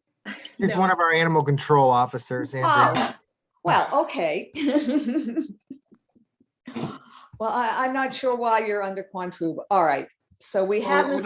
I'm sorry, but how can I turn on my video? Oh, let me see. Okay, I think. Okay, I got it. There you are. All right. Oh no. Nope. There you go. Wait a minute. Again. Oh, there you go. There you go. Right. Can you see me? I can see you. Okay, What? great. But hang on a minute and just wait a minute, okay? Ms. Rajiv, we can't see you anymore, so can you please activate your video? All right, so both of you My just. dog was choking, so I just stepped out okay. for a second. All right, both of you just sit tight for a minute, okay? All right. So Greg, we need to swear in the witnesses, is that correct? So Madam Chair, I think we should just back up. I had a little bit of a delay while I was, my status was being changed. So have you opened the public hearing yet? No, we waived reading of the public hearing. We need a motion to open the public hearing. So can I have a motion to open the public hearing? So moved. Is there a second? Okay, all those in favor, Scott? Aye. Tom? Aye. Anita? Aye. John? Aye. Aye. Okay, we've done that, Greg. Great, thank you. And we've waived reading of the notice. So we can swear in the witnesses who are here. Yep. Although if other people want to testify later, we should confirm that they have been sworn or swear them in at the time. We can swear them in at the time. I think that's what we usually do. Okay, so. Trudy changed her name. Okay, so Trudy, Kirsten, Mr. Fu, and Ms. Rajiv. Everybody raise, Greg, can you swear them in or do I need Patty to do that? No, I can do it. Okay, everybody raise their right hand. All right, And Greg. please everyone unmute yourself. Oh, I think I'm on mute, right? Nope, you're unmuted, Mr. Fu, you're good. Okay, Greg. Thank you. To all who have their hands up, do you swear to tell the whole truth and nothing but the truth in this proceeding today? I do. Okay, thank you. Thank you. All right, why don't we, since Ms. Rajiv, you have brought the complaint, we're going to start with you, and if you could tell us what happened and the circumstances of what happened to you and your dog, we would appreciate it. Sure. So this happened on Sunday, the 24th of April. I have a Bichon. Charlie is about 2.5 years old now. We got him in 2020 February. I usually walk Charlie in either East Boston camps, trails, Greystone trails, or the Tom Paul Trail. We've had a lot of issues with unleashed dogs attacking or chasing us. Charlie's always leashed. And particularly on Saturday, we had just way too many dogs at EBC come at him. So on Sunday, we decided to walk the Greystone Trail. We usually take the left fork at the trail and go through the entire circle, which is about 45 minutes. We started on the trail. We were probably a few minutes in when we saw this gentleman and his German Shepherd coming in the opposite direction. It looks like they probably were finishing up their walk. And when they saw us, they actually stopped on the trail. And I saw that he had the leash in his hand, and I thought he was gonna leash the dog. But I did notice that they went to the side to let us pass. So as we passed them, and they were on the right side of us, Charlie barked at the dog, and the dog barked back at Charlie, and we just continued to walk, and completely unaware of anything that was happening behind us. So as we continued to walk, we probably went about 10 paces, and all of a sudden the dog was, I know now that it's a she came running from behind, and because she came from behind, I didn't get a chance to even realize that there was something happening. And she came from behind at us and started lunging at Charlie.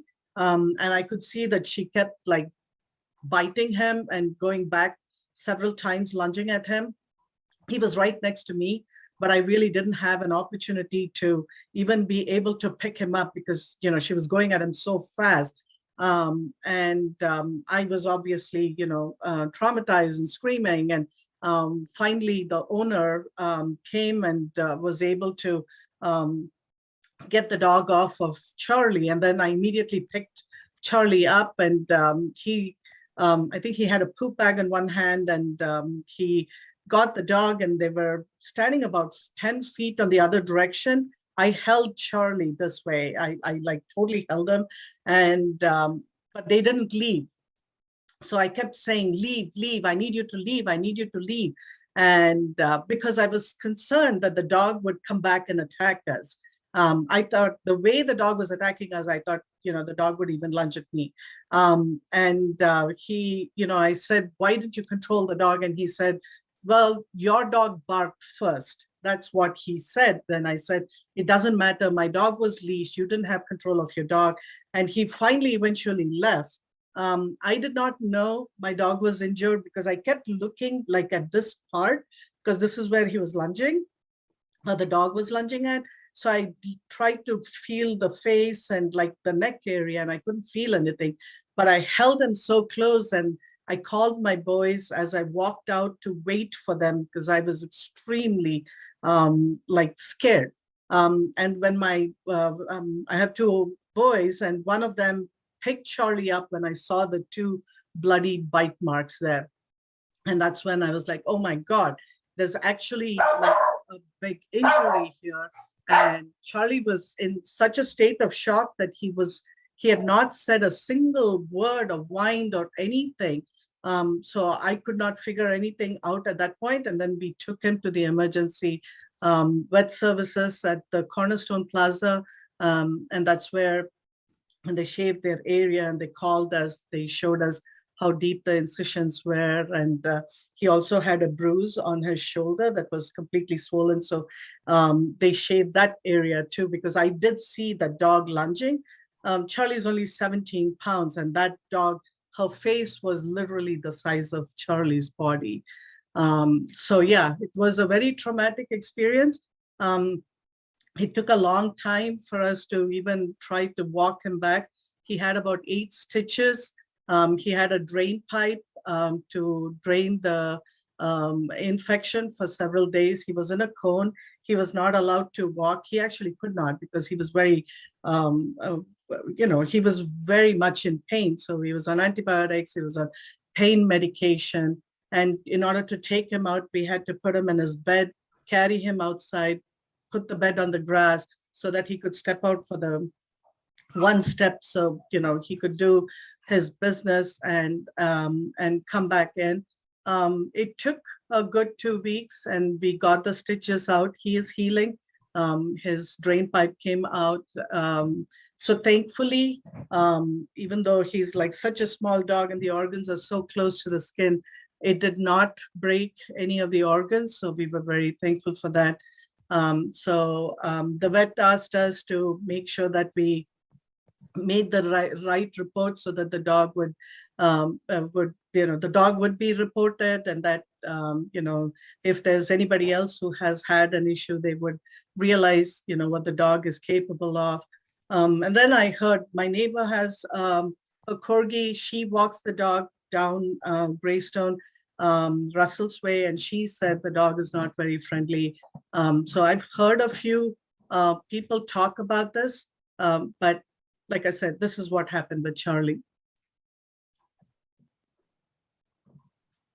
Okay. Questions from the board?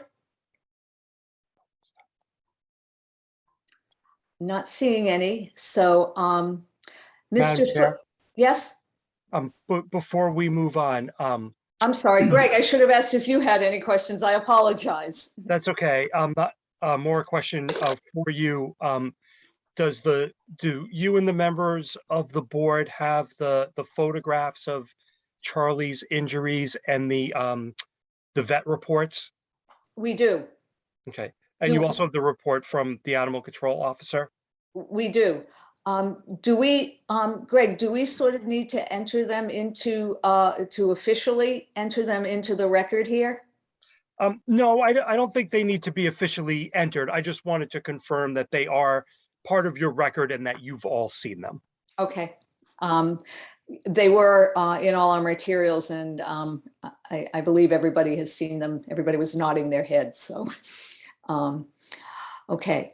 With that, Mr. Fu, would you like to respond and tell us how you see what happened? Sure. But first, let me start by saying that I'm truly sorry for the accident.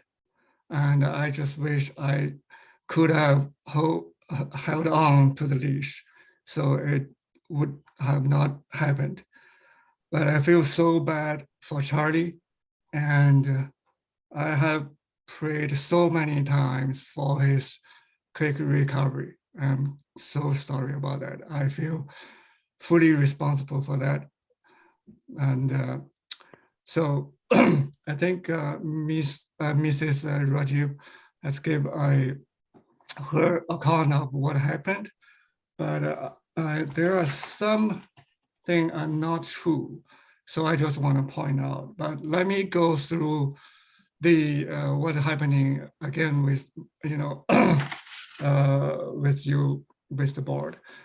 So on that day, April 24th, I was walking on the trail behind the Greystone houses. I don't walk on the trail a lot. Usually I walk the dog on the sidewalk in our Greystone neighborhood. But on that day, I think Coco wants to go into the woods, so I took her onto the trail. And it's almost at the end of the trail, actually, toward the tennis court, if anybody is familiar with the area.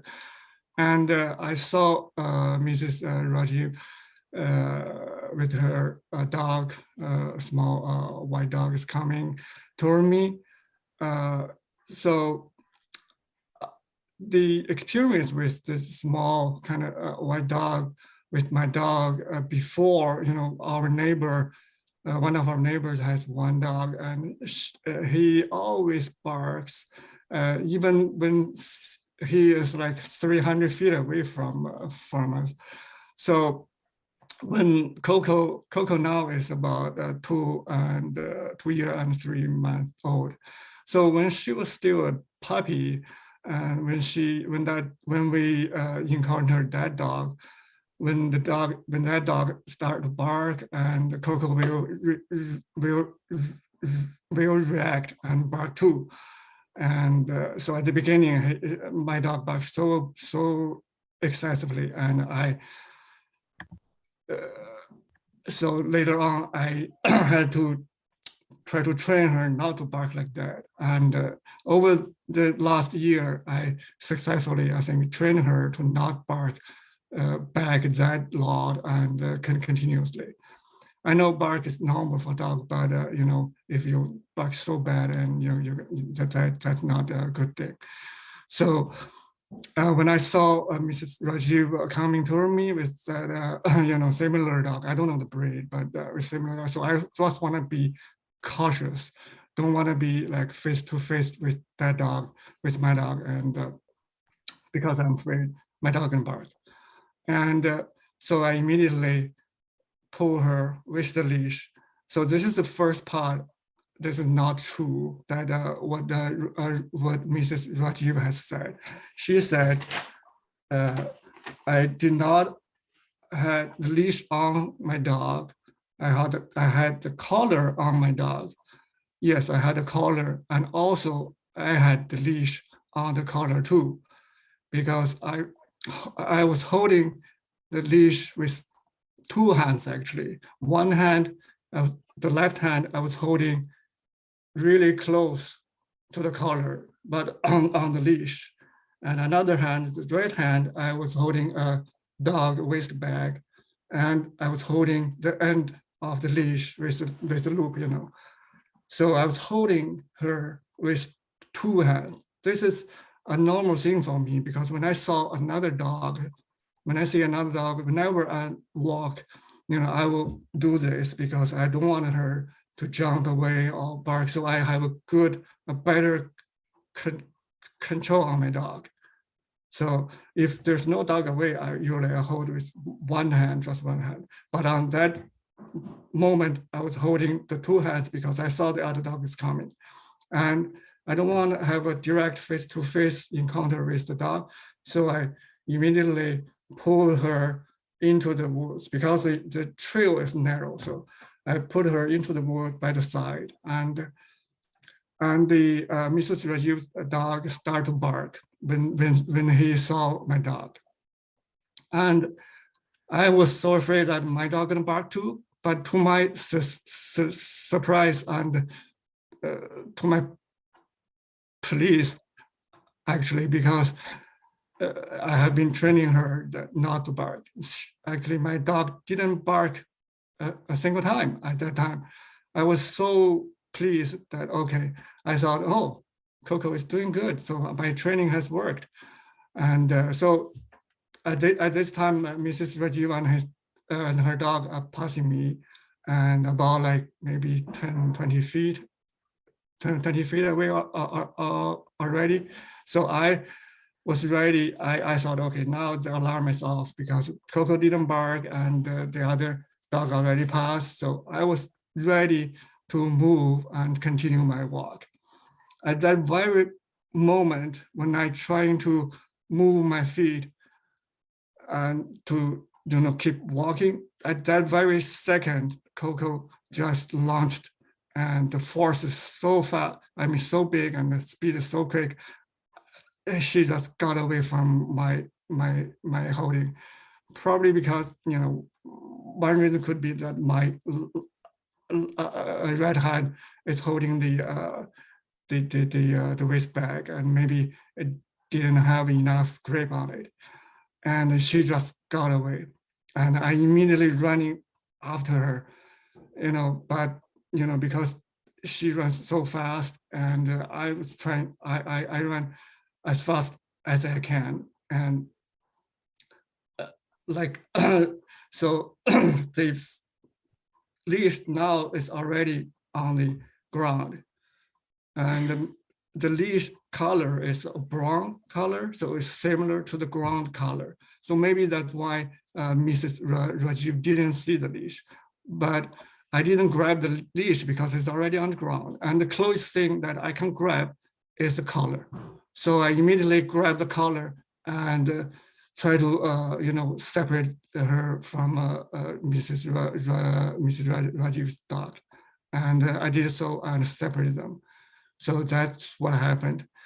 And then I backed off because I don't want my dog to do that again. I was holding her so tightly, and I immediately apologized to Mrs. Rajiv. I said, sorry. And she started to screaming. I understand, I totally understand, because what happened, she must be so upset. But at that time, I didn't know that my dog has already bitten her dog. And she was shouting so loudly, and I was just trying to say sorry, I'm sorry. I didn't hold on to the leash, but at one point she shouted, even used the F word, trying to ask me to go away, like get the F away out. So after that, I was so in shock. This is the first time a person has shouted, that loud, and used the cursing word to me in the face. And I was really in shock, and I was overwhelmed by the shock. And so I said, okay, your dog barked first. I wasn't trying to blame her. I was trying to explain what happened. But I apologize if I upset Mrs. Rajiv, because that's probably at that time, there's not the right thing to say, so it can be misunderstood. And so that's what happened. And later on, on that night, I called her son, because we exchanged the number, and asked him about how the dog is doing. And he said, we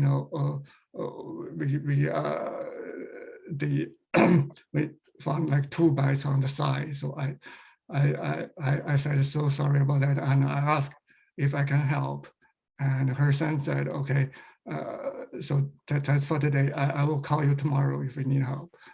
And that's it. And so later on, like several days later, I think maybe 2 weeks later, I didn't get the call. So both my wife and I called her son's number, and he didn't pick up. And so after another 2 or 3 days, I called again to his son's number. He didn't pick up either. And I left a voicemail trying to say how sorry I am, and that was an accident. I should have held onto the leash. I'm so sorry about that. And I'm willing to pay for whatever medical bill for Charlie. And so later on that day, Mrs. Rajiv called me back, and so we talked, and I explained to her how sorry I am, and we talked, and then I offered again to pay the medical bill, and she said she will send the bill over the phone, and she was asking me my address, so I sent her my address also. So so a couple of days ago on Saturday, she sent me the bill, and I paid the bill today, so to her. So yeah, that's what happened. Thank you. Okay, thank you. Do any members of the board or Mr. Corbo have any questions for Mr. Fu? All right, Greg? Thank you. Through you, Madam Chair, to Mr. Fu, thank you. So, Mr. Fu, how do you explain your dog's reaction to this other dog having just walked by her? It seems like a pretty extreme reaction for a dog, just having another dog walking by, even if it did bark at her. Correct. Yes, this is the first time it ever happened that I lost the control of the leash. And this is the first time also for my dog to bite any other dog. And I couldn't explain. I was trying to find the reason too. But like I said in the beginning, that I think Coco's experience with this breed of dog is not that great because of, like I explained in the beginning, that my neighbor's other dog, he always bark and, always even launching toward us, the owner has to really hold his dog. So I think this experience maybe made my dog just being overprotective. Probably, the German Shepherd is protective. I just don't know. I couldn't explain it. I just can, trying to find the explanation based on my experience. I do have a question, actually. When you encountered Ms. Rajiv on the trail, were you walking behind her, or were the two of you walking in opposite directions? We were walking in the opposite directions. Okay, so when you, after she walked by you, okay, with her dog, you continued to walk in the same direction that you had been walking in, away from her? Yes, I was trying to, but like I said, I was trying to make the first step, and then my dog launched. So your dog basically did like a 180-degree turn and turned around and went after Ms. Rajiv's dog. Is that right? Yes. Okay. Yes. Yeah. All right. Thank you. And Madam Chair, through you, if I could ask another question. Yep. Mr. Fu, so what precautions are you willing to take at this point to ensure that nothing like this ever happens again? Yes, that's a very good question. And after this accident, I started to search for what things that I can do to have a better control on my dog.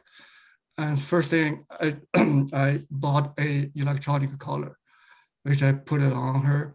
Now every time I walk her, so if she barks continuously and trying to charge to somebody or to other dog, I will immediately push the button to give her a shot. Actually, I tried. Actually, there are a couple times that she barks a lot, and then I push the button and she immediately stopped it. So I think she, being a smart dog, I think she learned really quickly. And now, when she see another dog and want to bark, she will turn around and see, look me. And if I said no, she will not bark. So because she know that if she does, she will get the shock. So that's one thing. And also, since the incident happened, Kristen called me and we talked, and she recommended a double leash. So after we talked, I bought another leash that I can put on my waist, so that way, if she really, I lose the leash in my hand, I can still have the waist leash on me. So now, when I walk, I put the double leash on. And another thing that I'm trying to do is that I will have her do another training, even though she already had the training when she was a puppy. She did the obedience training in Germany, dog trainer in Littleton. Yeah. So, but that was, almost a year and a half ago. So I wanted to take her for another training, and I already made the appointment with the, it's called K9 training in Nashua. And our appointment, I think is in June. I have Photoshop. I have taken a screenshot of the appointment. I don't know how to attach the photo. It's okay. We'll take your word for it that you made an appointment in with K9. Right. So So that's the three things that I have done. Okay. Tom, I see you have your hand up. So do you have a question? I think Greg actually had my question. So Okay. my main thought was that so perhaps it was a surprise or first time, but Mr. Fu did lose control of his dog, and his dog bit another dog and caused harm to that dog. So maybe I'm interested in Kirsten's. I was going to. When it's time for her. Are all reasonable precautions to prevent harm for any kind of future incident being taken here by Mr. Fu? Right. I was going to turn to Kristen now and ask her for her report and recommendations. Can you hear me? We can. Thank you. So, you know, I think that it was an unfortunate accident. You know, it as far as the leash part, you know, they both are very adamant that, you know, one says that she was not on a leash, the other says that she was. But in the end, it's really just about the bite and the interaction with the other dog. I am really happy with how Mr. Fu has been proactive after this incident, offering to pay the medical bill, which he should absolutely. And we had a long discussion about, you know, techniques, and he did take my advice as far as getting a harness leash as a double up for safety, because accidents do happen.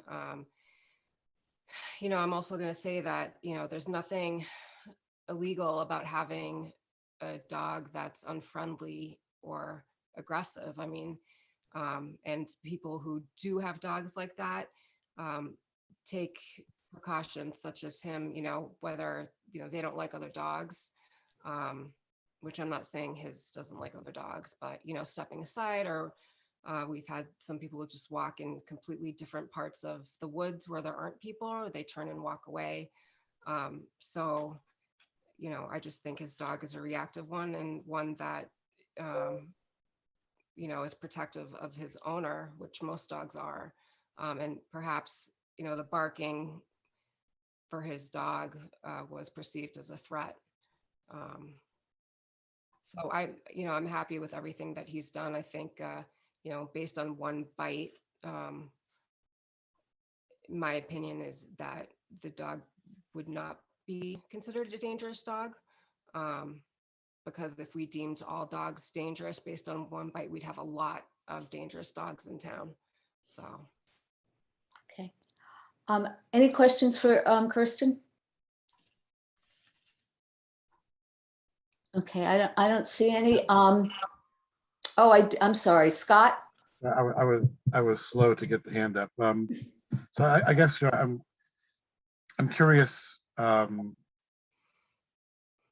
You know, whether a shock collar really, in your opinion, Kristen, is useful, and is behavioral training really the solution for dogs like this? That because you can't guarantee, but is that the right approach? And more often than not, Well, I'm not. Yeah, I mean, I'm not trained in you know, behavioral things like that.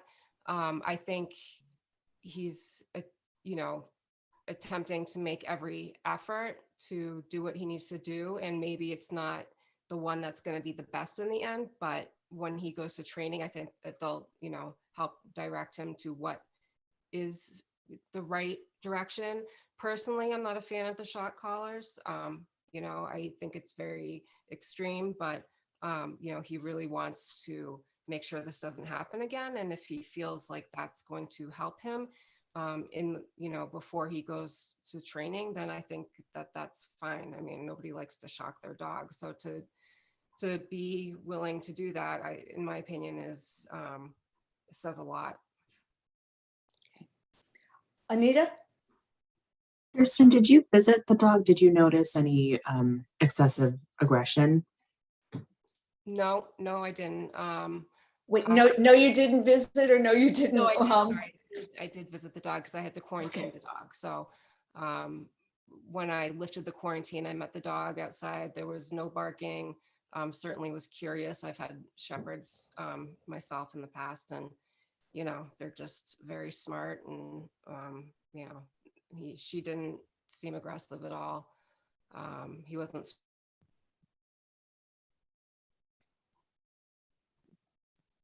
Oh, I couldn't hear. Wait, Kirsten, we just lost your sound. I think her internet connection's not the best, Andrea. Okay. All right. Let's see, hopefully we can get it back. Greg, did you have a question or a comment? So I do have a question for Kirsten, if we can get her back, and that is if she can hear me now, whether it would be recommended that the dog wear a muzzle when it's being walked out in, a public place. My recommendation would be no. I think that all of the efforts that he's put in since the incident and what he's going to be doing in the future with the trainer would be sufficient. I mean, I don't have any other, I don't have any worries that he's going to. Oh, that he's going to what?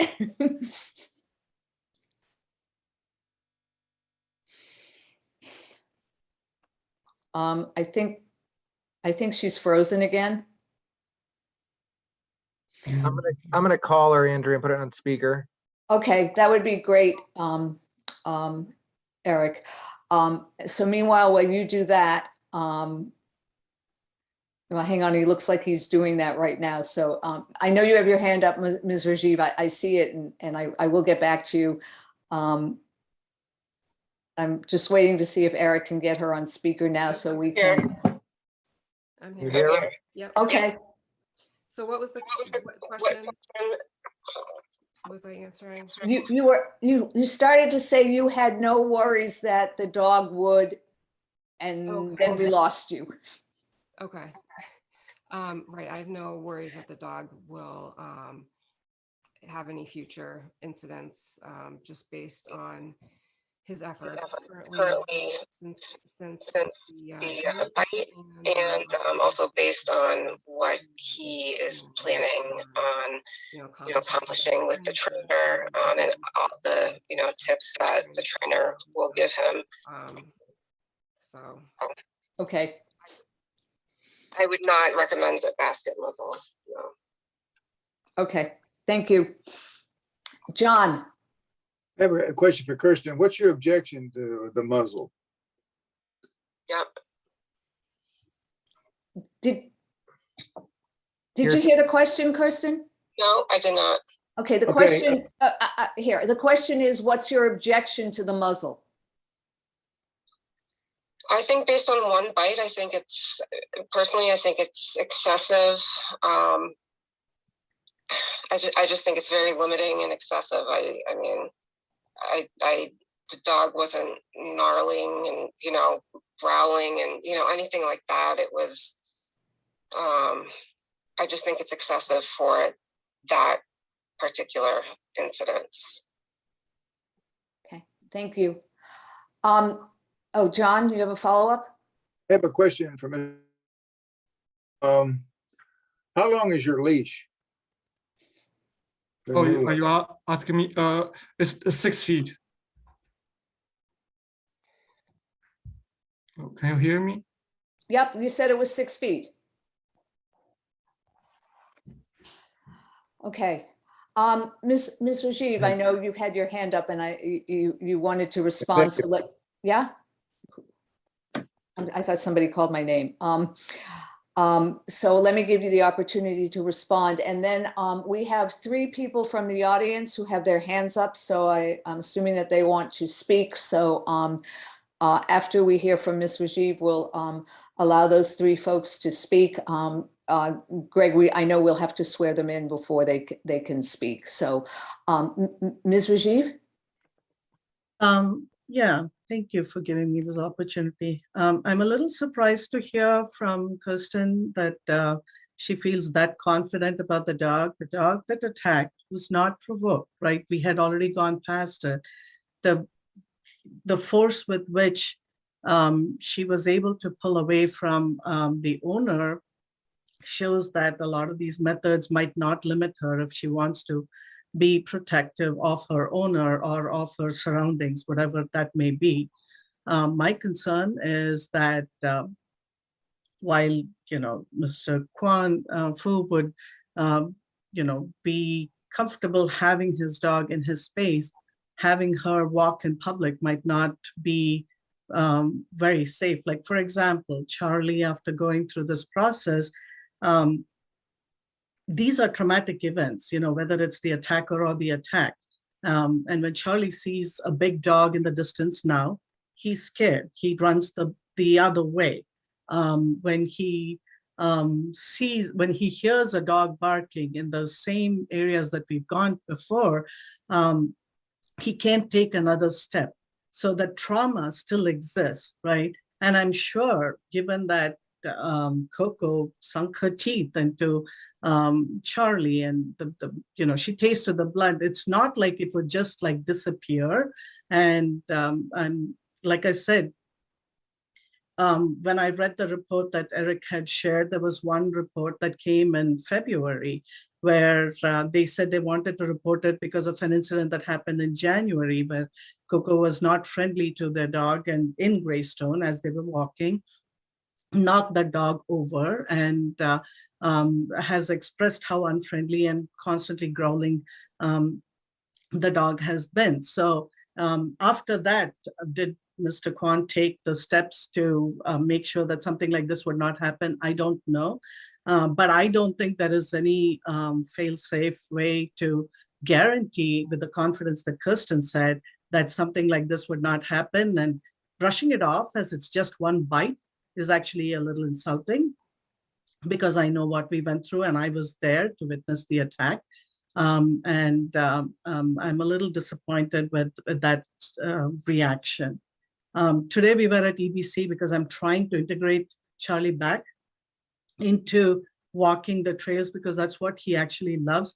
And right at the very entrance, we saw a Doberman was just running loose, and he was off leash, he or she. The owner was nowhere in sight. So I literally had to hide with Charlie behind the car. We had just parked over there so that the Doberman would not see us. The Doberman's obviously much bigger. I don't know if he or she is friendly.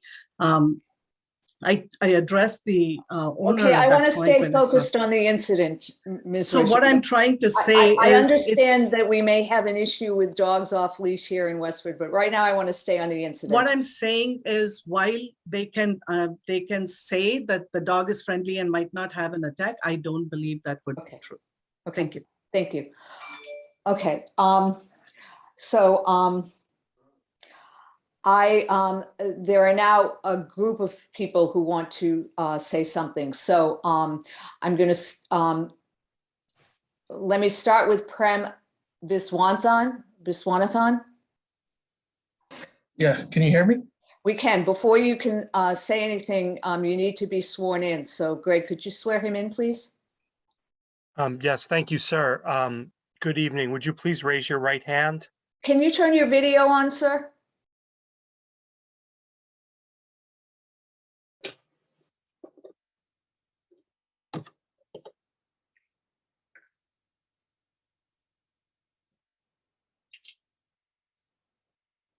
Thank you. And do you swear to tell the whole truth and nothing but the truth in this proceeding?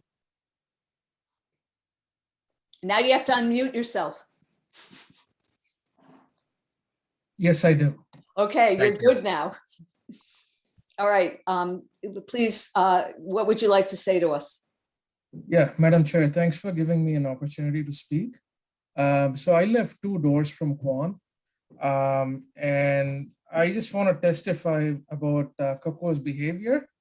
So we've seen Coco since she was a puppy. Kwan has always walked her on a leash. I've never seen Kwan walk her without a leash. He's always had the leash on. And Coco has always been a friendly dog. She has never barked at us. I haven't seen her barking. I haven't seen her bark excessively. Whenever Kwan takes her on walks. And I have two kids aged 9 and 7. And, ever since, and this was like from 2 years back, ever since they've gone close to Coco, Coco has always been friendly to them. And, she's allowed, them to pet her. So I was really surprised to hear of this incident.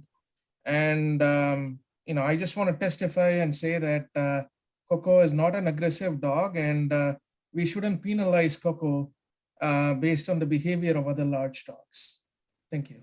Thank you. All right. Next, Mark Childs has his hand up. So if we could unmute him and we can hear from Mr. Childs.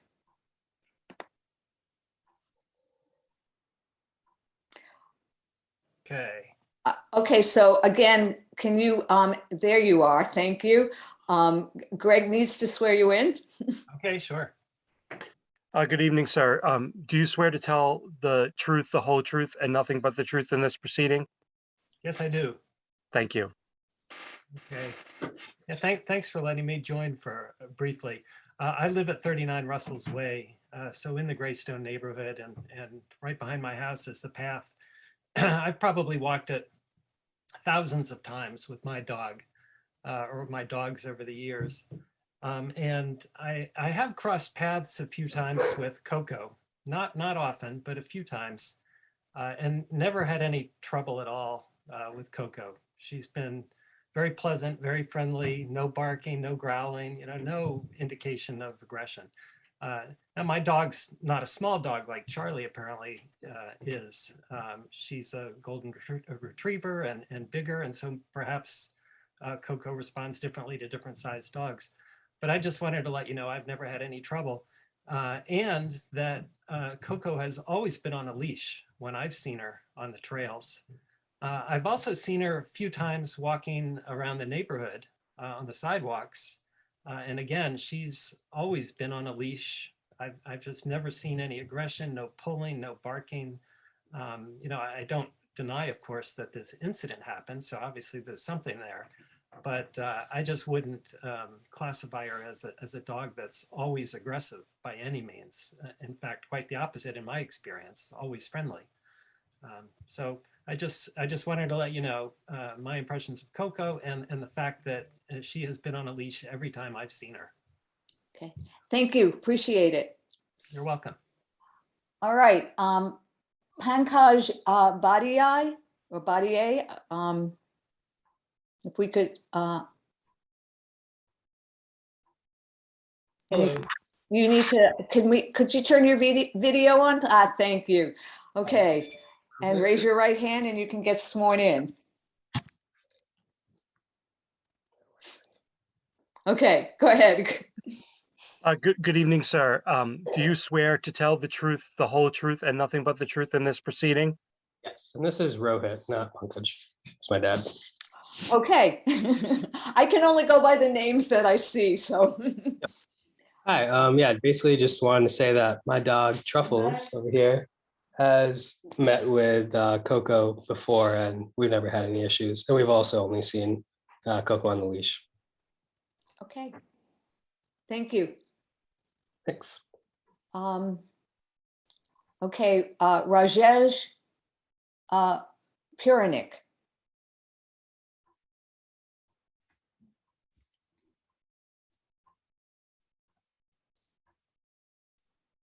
Okay, and if you could both, there you are, thank you. And you know the drill. Go ahead, Greg.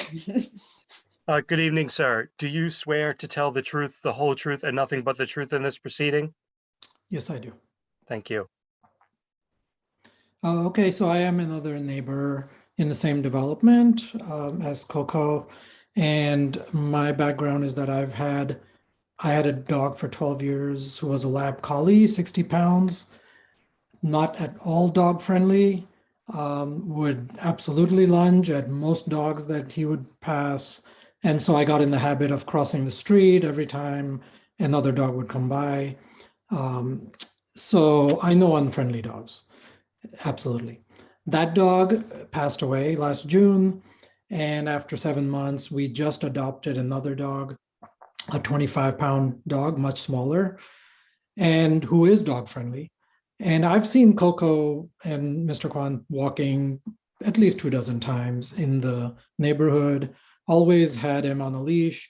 Had her on a leash. In fact, I remember him training her to be calm and sit when other dogs came by. So I was always impressed by his diligence in making sure the dog was under control. So when we got our new dog, who is dog friendly, I was approaching Coco and Mr. Kwan on a walk just 2 weeks, maybe last week. And so we got closer because I didn't have to cross the street. And so he said that actually Coco is friendly. So I carefully approached and allowed my dog to meet Coco. There was absolutely no incident. I was actually very surprised because German Shepherds have a reputation of being very protective. I was very nervous about that. But no, there was no incident at all. Coco was perfectly calm with my dog. And even just yesterday, we had just met in the street again, just randomly, and we were within 10 feet of the dog. I think my dog probably gets a little intimidated by Coco's size, so now my dog stays a good 5 feet away. But it had nothing to do with Coco's behavior. It was just the size. So I guess from my perspective, I would second the other opinions here, which is that Coco has always been calm. I've never seen her as much as snarl at another dog or bark, and has always been on a leash. So that's my 2 cents. Thank you very much. Appreciate it. Okay. Okay, Flavio Fernandez.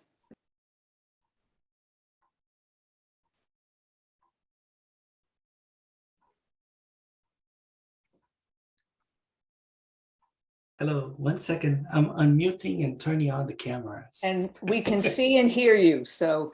Good. Good evening, sir. Do you swear to tell the truth, the whole truth, and nothing but the truth in this proceeding? Yes, I do. Thank you. Yes. Go ahead. So yeah, sorry for sounding like a broken record, and I'm terribly sorry for Savita's experience. It feels like she's experienced that with many other dogs other than Coco, and then Coco happened to be the one that bit her, the friendliest of them all, which is so unfortunate. But I guess my point only I'm going to make is I know I've seen Coco and Kwan. I live in a neighborhood, and I always cross paths with Kwan. I do not have a dog, but I've had one in the past. I love dogs, but I don't have one now. And I guess Kwan approached me a couple of days ago and told me about this accident, which to me is nothing but an accident. And I feel so sorry for him because I can see the distress on his part. And every single time I've seen him with Coco since a puppy, and I've seen him training her. And absolutely every single time Coco was on a leash. So I don't know if Savita is confusing Coco as another dog, another experience, and maybe thinking of big dogs are mean and aggressive. But anyways, all I wanted to say is Coco has always been on leash every single time. And Kwang is super attention to people crossing by and keeping Coco, quiet, at the times that we cross paths and we're close together. He always kept Coco to sit down and controlling her. And I've seen that progressively since she was little to now being more and more under control, if anything else. Thank you. That's all. Okay. Shanghang Du. And I apologize if I've mispronounced your name.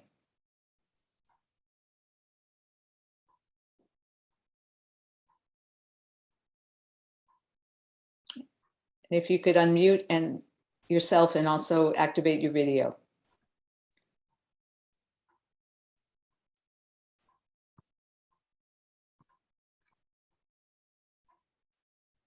Thank you. Okay, go ahead, Greg. Good evening, ma'am. Do you swear to tell the truth, the whole truth, and nothing but the truth in this proceeding? Yes. Thank you. You're welcome. So good evening. First, I feel very sorry for what happened to Charlie. This is very unexpected accident. I have a dog. I have 2 dogs now. My older dog is 1-year-old golden retriever.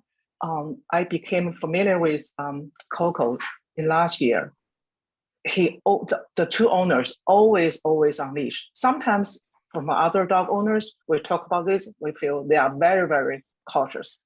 Even in the trail, sometimes there's no sign you have to be on leash. They're always on leash. I drive by Russell's Way. I live in Greystone, probably 1 mile away from their house, I guess.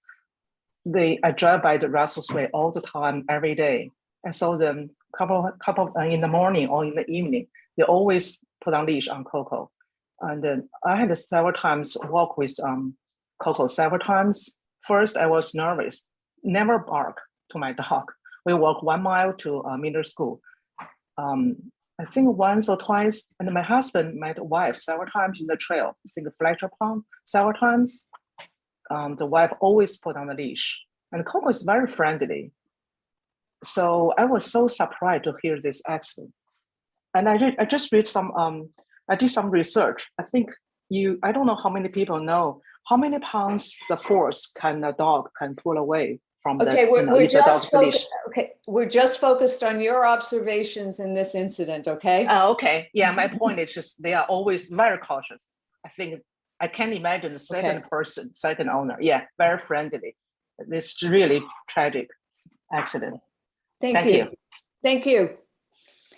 All right, and then Sadan, thank you, Eric.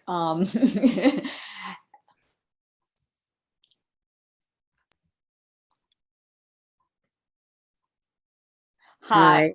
Sorry again, just to sound as a broken record again. But wait, you need to be sworn in. Yes, so sorry.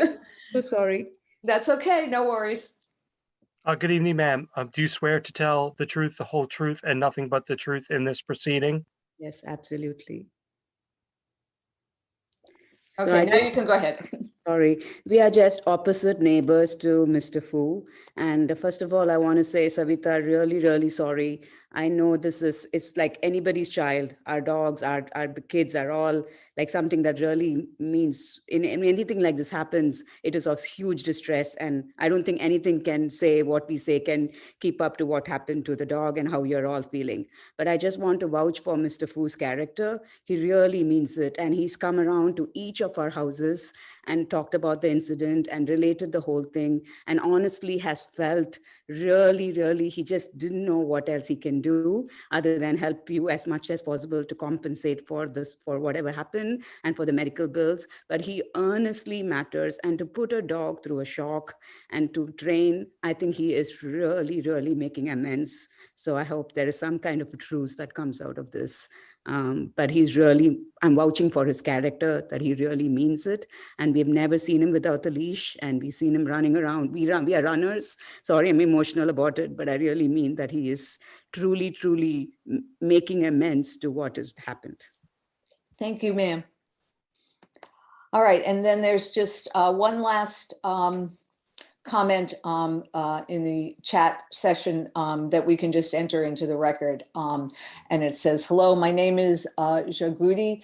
I am Mr. Fu's next door neighbor. I raised my hand to express my experience with Coco. I would like to let the committee know that I have never seen Coco being walked without a leash on. Okay.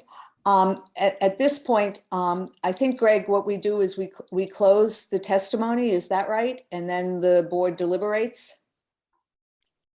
That's correct, Madam Chair. You don't have to do anything formal to close the testimony. Okay. But at this point, the board should enter into its deliberations.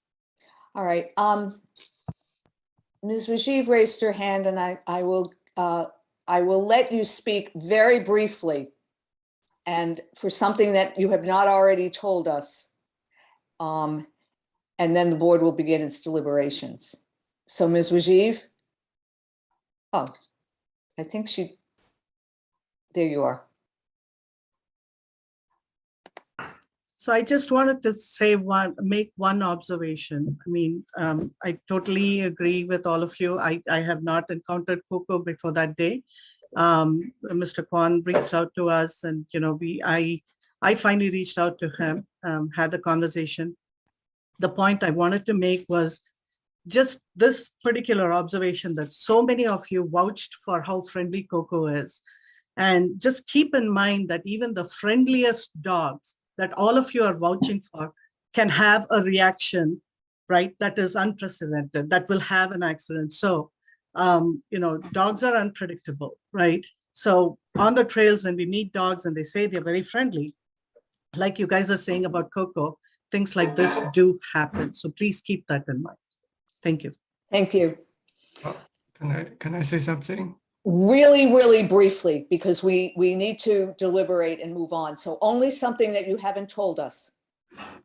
But I just want to say that I know that German Shepherd is an aggressive dog. So that's why now after this accident, I'm taking extra measures to try to enhance the control of the dog. And I will promise this will never happen again.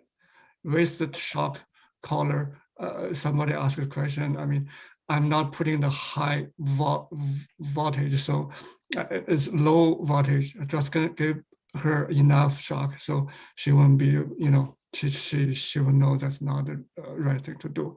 And I will put the waist collar on, and I think, and I will also to do another training for her.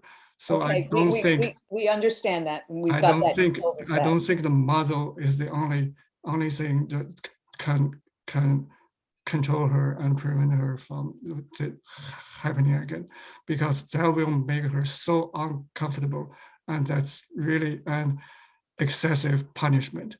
Okay, Mr. Fu, we've heard you and we understand it. So, and we know what you're doing, and we appreciate that. So I'm going to turn to the board now for our deliberations. And, Greg, I think if you can just remind us of the decisions that we need to make tonight and what our options are, okay?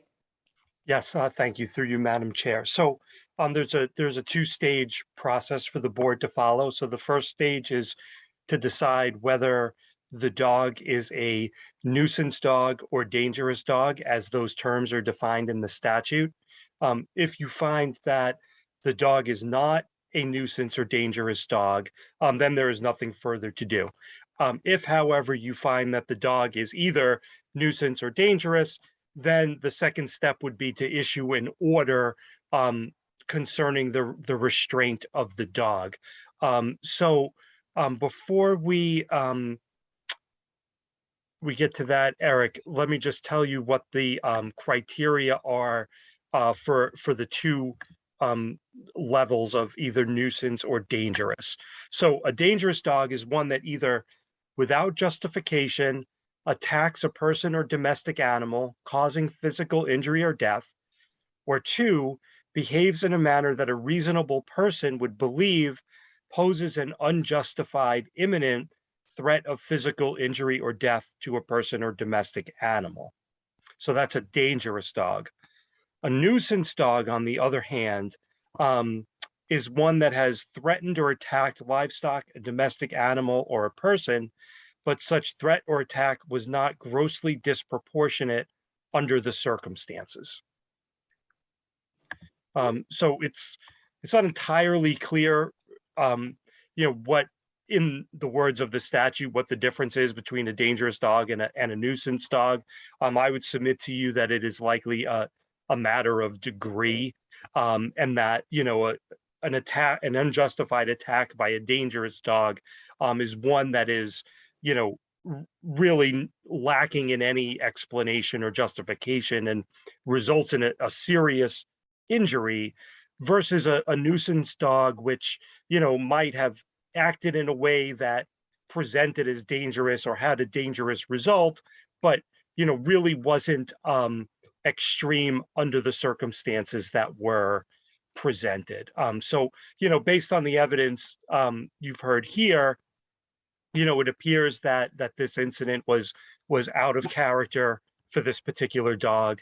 That Mr. Fu has a long history of walking the dog on the leash, and that he simply lost control. On the other side of that same coin, however, this incident that did happen did result in a very serious injury to this other dog, without any apparent justification. Even if you accept Mr. Fu's explanation at face value that he has an issue, or the dog has an issue with small white dogs, it appeared that the white dog had already passed and was on its way in a different direction, when the larger dog Coco just inexplicably went after it in the opposite direction, and instigated this attack. So it's up to you to sort of weigh those two competing factors and decide, is this so isolated that you don't think that it's a nuisance or dangerous dog, or do you think that it was a lower level incident that justifies a nuisance dog, or do you think it's the highest level incident of being a dangerous dog? Okay, thanks, Greg. So with that, comments from the board, and we do have to make a recommendation and a determination tonight, guys. So Scott? I might as well start out. So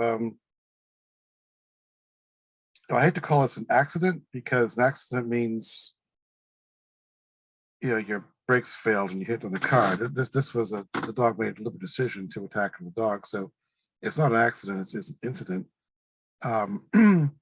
That being said, when you take into account the testimony of neighbors, other dog walkers, you read even the fact that the dog's been spayed, it's been vaccinated, it's got all of its appointments, scheduled for next shot. So clearly is being well taken care of, and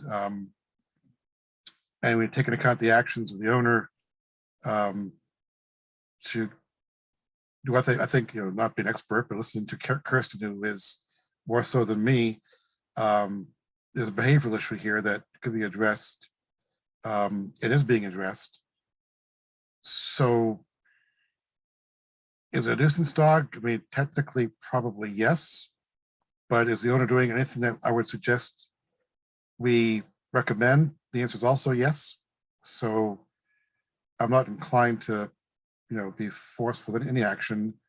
Just make darn sure it doesn't happen again. Okay. Other comments from board members? John?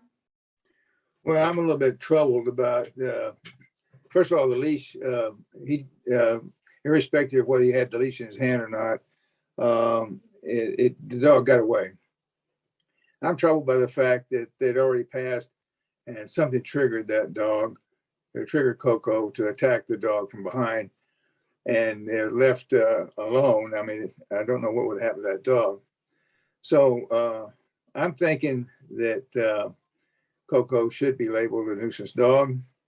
And I think we should require that when being walked, that dog have a muzzle, because you don't know when that trigger is going to come up again. I appreciate what Mr. Fu's doing to ameliorate, or to pay for it, and I appreciate the measures that he's taken, but I'm not convinced that that's enough. We could say, okay, he's a nuisance dog, but we think he's done enough, and then I'm not confident that this incident would not happen again.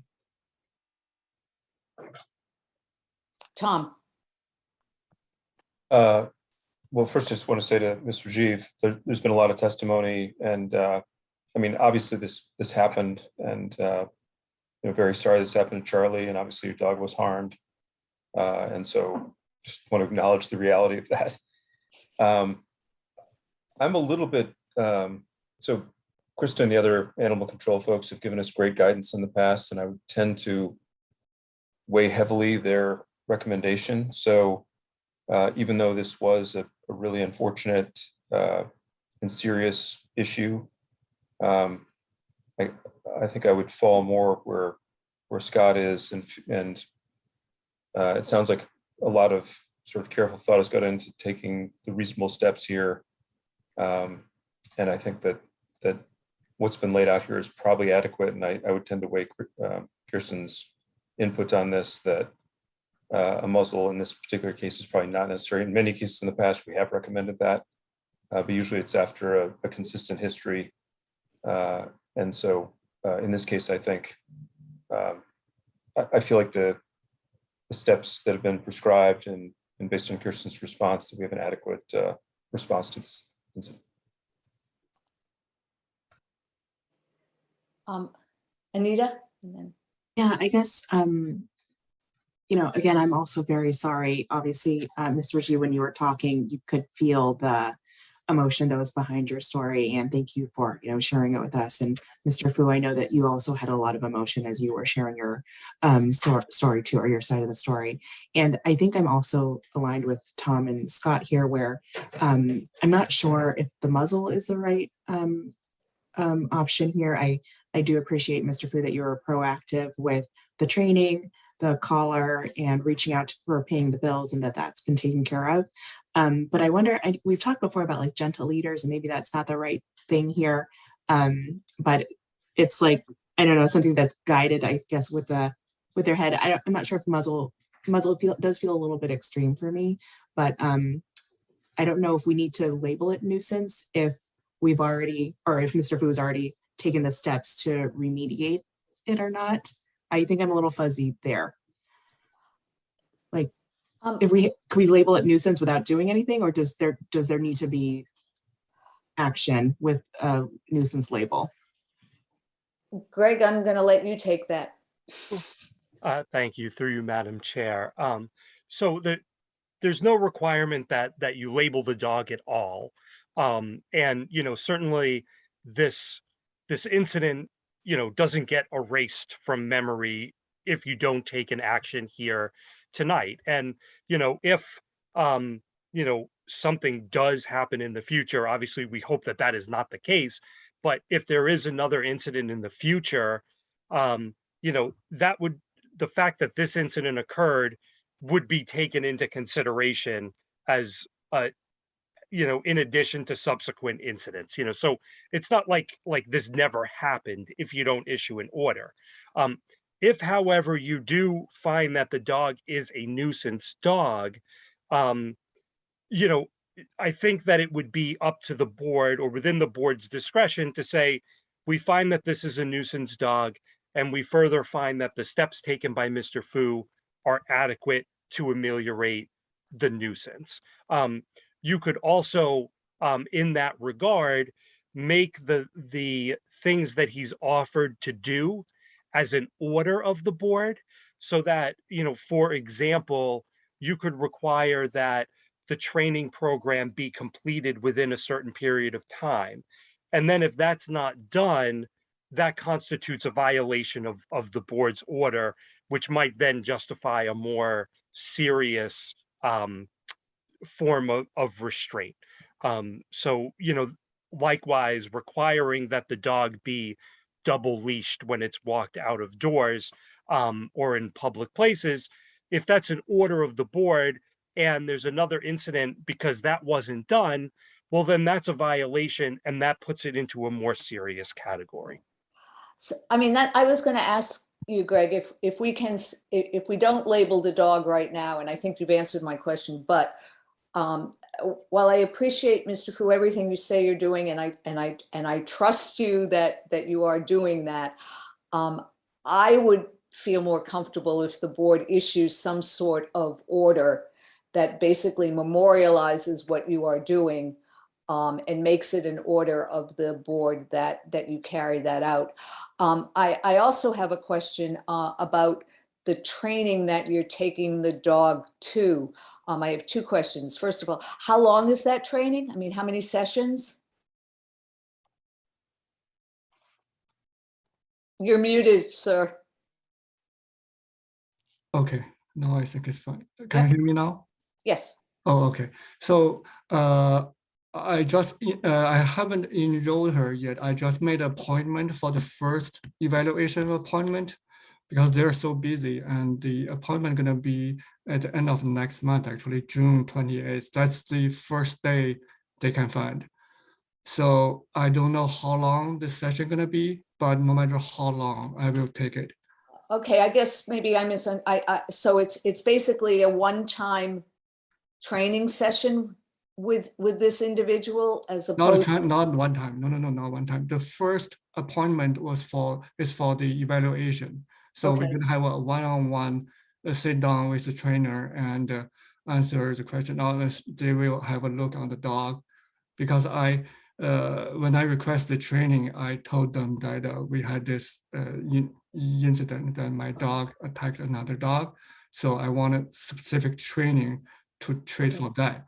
So what I'm thinking, so what I'm thinking also is perhaps as part of any order we issue is that at the end of the training session, that a report be given to our animal control officer about, you know, the results of the training, whether the trainer saw any reason for us to be concerned that this is an aggressive dog, or, you know, that this might happen again, and or if the trainer has any further recommendations to make in terms of any other action or preventative measures that we should take. I think it would be helpful if we could get that kind of report from the trainer. Yeah, definitely. I will ask. Yes, definitely. Okay, so you know, any other comments or questions from the board? Tom. I think there's maybe a motion kind of coming together here, if you're ready for that. I am. So it sounds like there's some consensus that there should be some memorialization of what's happening and some acknowledgement of this. So I guess my motion would be to recognize Coco as a nuisance dog, and to further ask that we memorialize the sort of remedial action that Mr. Fu admirably has voluntarily taken. So we have both those in the record. Yes, Greg. Greg is going to clean up your motion, Tom. I need the help. Thanks, Greg. Thank you. Through you, Madam Chair, and respectfully, Mr. Clay. So how about something like this? I move that the board find that the dog known as Coco is a nuisance dog based on the facts introduced at this hearing, and that the board order the following. When the dog is walked off of the owner's property, it shall be secured with a double leash, one held by hand and one held around the waist, that the dog be wearing an electric shock collar, and that the dog be walked by a person capable of controlling the dog and using the shock collar. And 2, that the dog be evaluated by the trainer K9 in Nashua, New Hampshire within 30 days of this order, and that the owner comply with the recommendations of the trainer, which shall be submitted to the animal control officer. I think the only, hang on a minute, I think the only issue with that, Greg, is that I'm not sure that Mr. Fu's appointment is within 30 days of today. That's my question. Yeah. When is your appointment, sir? It's on June 28th. Okay, so can we just change that? So by June 28th? Yeah. As amended. Scott? Yeah, so I've got problems with us as a board ordering a shock collar that a trainer may say is not necessary after evaluation. So I'd be inclined to drop that requirement and, you know, phrase something as, you know, take whatever action that the trainer may recommend, you know, and up to and including a shock collar. But I just think that we don't want to put it in there until we've had the evaluation of the dog. And, you know, is that actually effective or is that cruelty? I don't know, and a trainer should. Okay. Just if it's my motion, I would accept that, because I was on the fence and Scott's tilted me over on the shock collar issue. So All right. I would take that out. Thanks. Okay, John. Yeah, I agree. I was a little bit concerned about that shock collar. I mean, that may be a short-term thing to do, but I wouldn't want that kind of a permanent thing. And maybe let the trainers decide that. I agree with Scott on that. Okay. All right. So we have a motion and a seconded, and I think we've had a discussion. Jody? So I just want to be sure that Greg, you're able to record this to give to us, because I've scribbled here, but I want to be sure I have it accurate. So are you comfortable? You have that all written down? Yes, through you, Madam Chair. I will, when we're finished here, I will type this up and email it to you, Jody. And I like your dog. I think that's your dog's face right there. Thank you, My Greg. nuisance dog that doesn't know when to stay away. By morning would be fine, but thank you very much. Okay. All right. Seeing no other further discussion. All those in favor of the motion? Anita? Aye. John? I have a question. Did Go we ahead. take the shock collar out of it? Yes. Okay. I'll second that. Aye. No, you're voting now. Aye. I know it's been a long night. Scott? Aye. Tom? Aye. And I'm aye. Both, first, Ms. Rajiv, again, as everybody's expressed, we're so sorry for what you have gone through and what Charlie's gone through. We're glad to hear that Charlie is on the mend. And we hope that he continues to be on the mend. Mr. Fu, we also appreciate your expression of apology and also your willingness to take responsibility. You will get from us probably in a few days a written order from the select board, which we will obviously expect you to follow, and hopefully there will not be another incident with Coco. Yeah, right. Just one question. The appointment on June 28th is I just checked, is on 4 p.m. So by the end of appointment, I don't think I'm going to have time to have them to email you or whatever. So can it be a couple of days later, or that's fine. I think Greg, if the motion wasn't, I think it was, is that he was to have the to attend the evaluation no later than June 28th with a written recommendations to follow thereafter. So that's correct. We don't have to get the recommendations on the 28th, but you have to have the dog evaluated on or before the 28th of June. Okay. All right. All right. Thank you all very much. I just thought about something. Can I have another question? Yes. Oh, thank you very much. So I have seen that Mrs. Rajiv has posted on Facebook and also in the Westford CAT news that my dog was not on this. The title of the news piece was that her dog. This board is not going to get involved in terms of what is or isn't on social media and what should or shouldn't be on social media. So that's not social media. The Westford news. We're not going to get involved in that, sir. Okay, I'm just really hurt. All right. Yeah. With that, good night to all of you, and thank you all very much. Thank you, Greg. Appreciate all your help. Good night, everyone. It was good to see you. And what kind of dog do you have? What kind of dog is it? It's a golden doodle.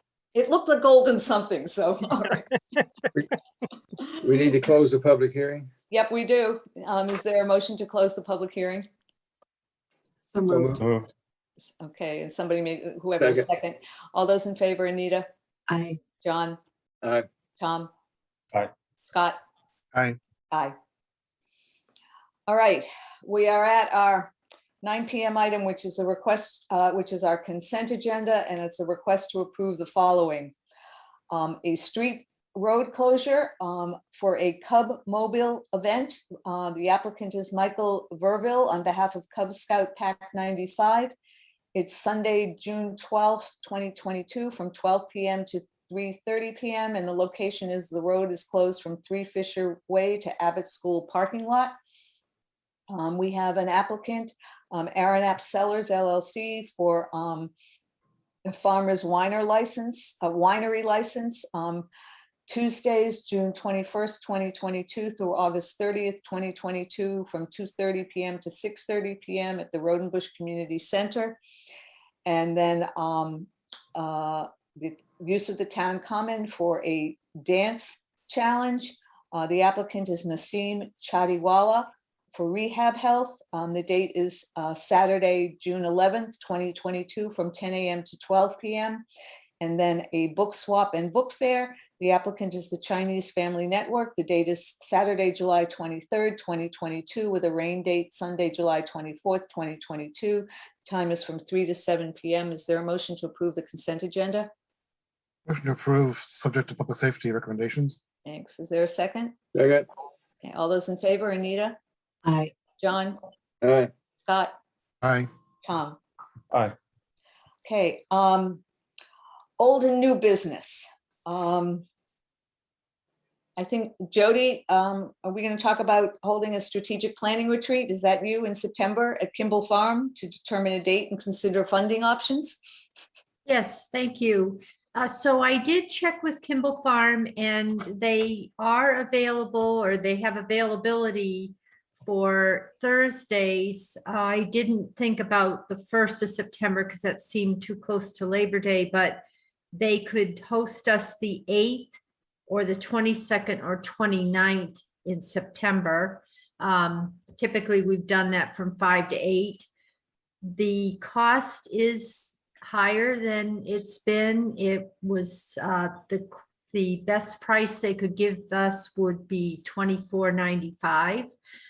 So that exceeds the amount I have put in the fiscal year 23 select board budget for this purpose.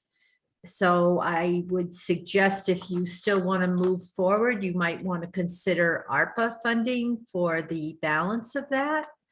And I did talk to department heads. We've already come up with some topics for you to consider, but we don't need to get into that tonight. So I'm just kind of looking for what you'd like to do. And if you are interested in that, I'd like to get that reserved. And then I would put it on the ARPA request if you want to supplement your funding to support this event.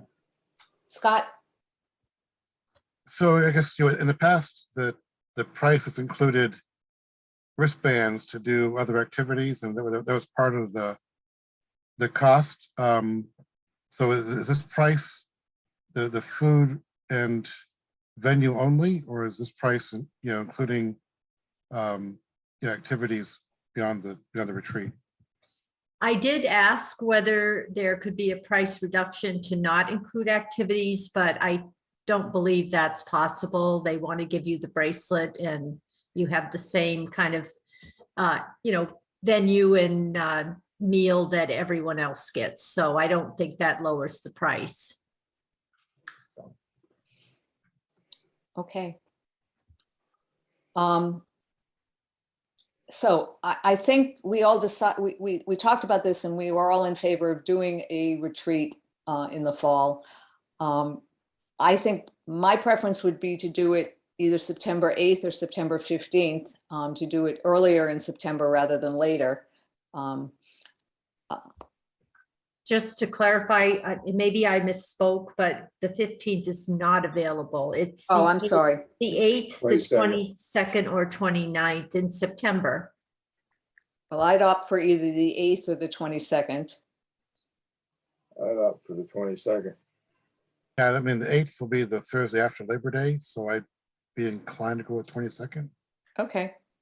Yeah, I that's fine. And in terms of using ARPA funds, I think that makes sense to cover the balance. Anita? Let me just double check before, I'm good with the 22nd too. Just double check in case there's anything happening with the schools that I don't know when back to school night starts or something, but I just want to make sure we're not overlapping with some big school thing. That makes sense. So I we can can't, send that out tomorrow and make sure there's no conflicts.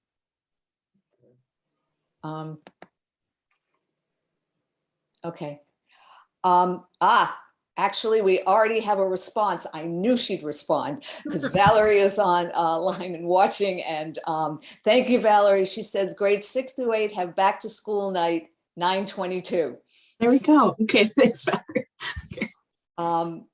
So I guess that means we need to either do the 8th and folks thinks that's too early after Labor Day or the 29th. Jody?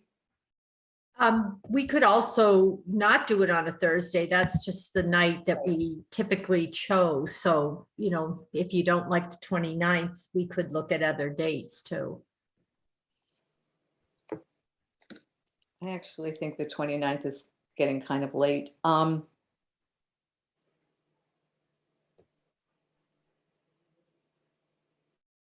Yeah, I mean, we could look at other, I guess you could ask about other dates, Jody. Yeah, maybe if you all could tell me what dates that might help, and then I can check on other events too.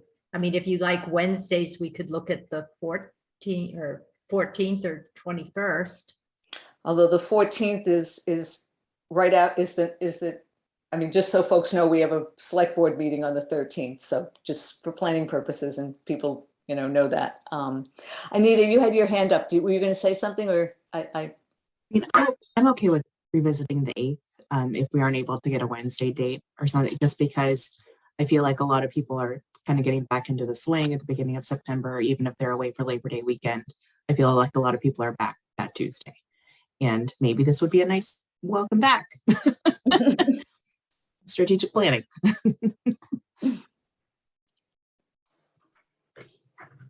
what do folks think? Do folks have any strong preferences?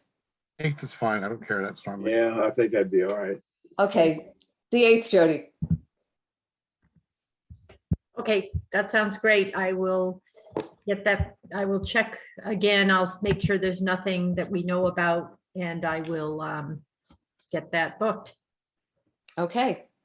And are we good using ARPA funds to pay off for the balance that is not in our fiscal year 2030 budget?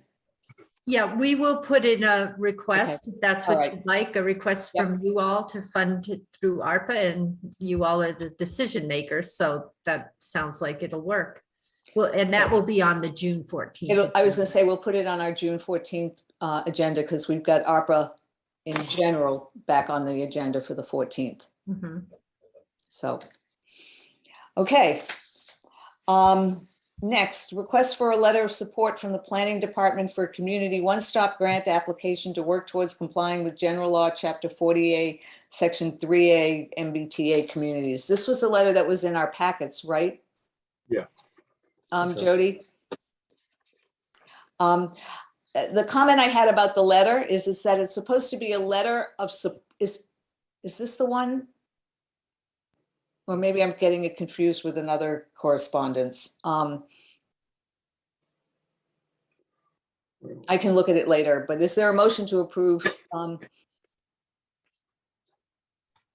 So moved. Hang on a minute, let me just. I know, I have a question, I'm sorry, guys.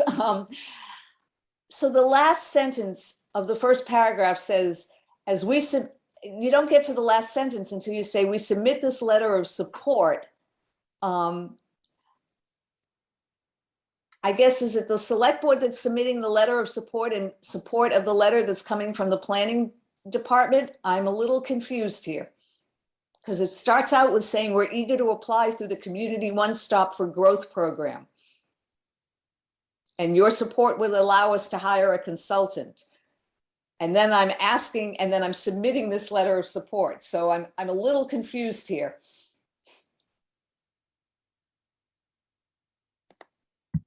So, Madam Chair, if you want to just kind of approve the letter, we can tweak it. Okay. And edit it maybe to your satisfaction tomorrow, if that's okay. If there's a few tweaks, All right, Works because for me. I think the planner was here, but I think he might be gone, but we can work with you and edit it a little bit. Okay, that works for me. 'Cause Okay. it just wasn't making sense. So we have a motion and a second. All those in favor, Scott, Aye. John, Aye. Tom, Aye.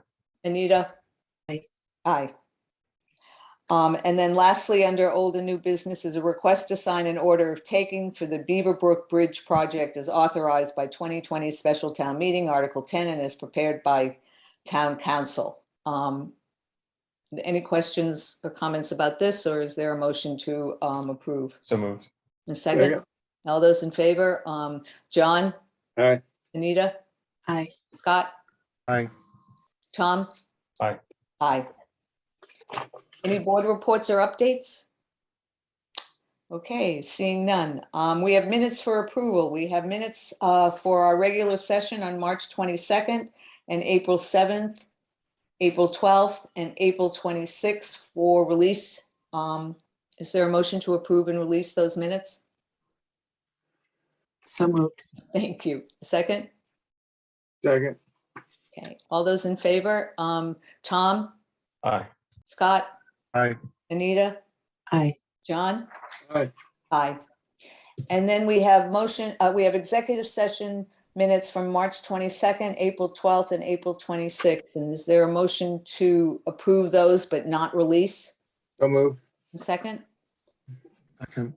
Okay, all those in favor? Scott, Aye. Anita? Aye. John? Aye. Tom? Aye. All right. Town managers report.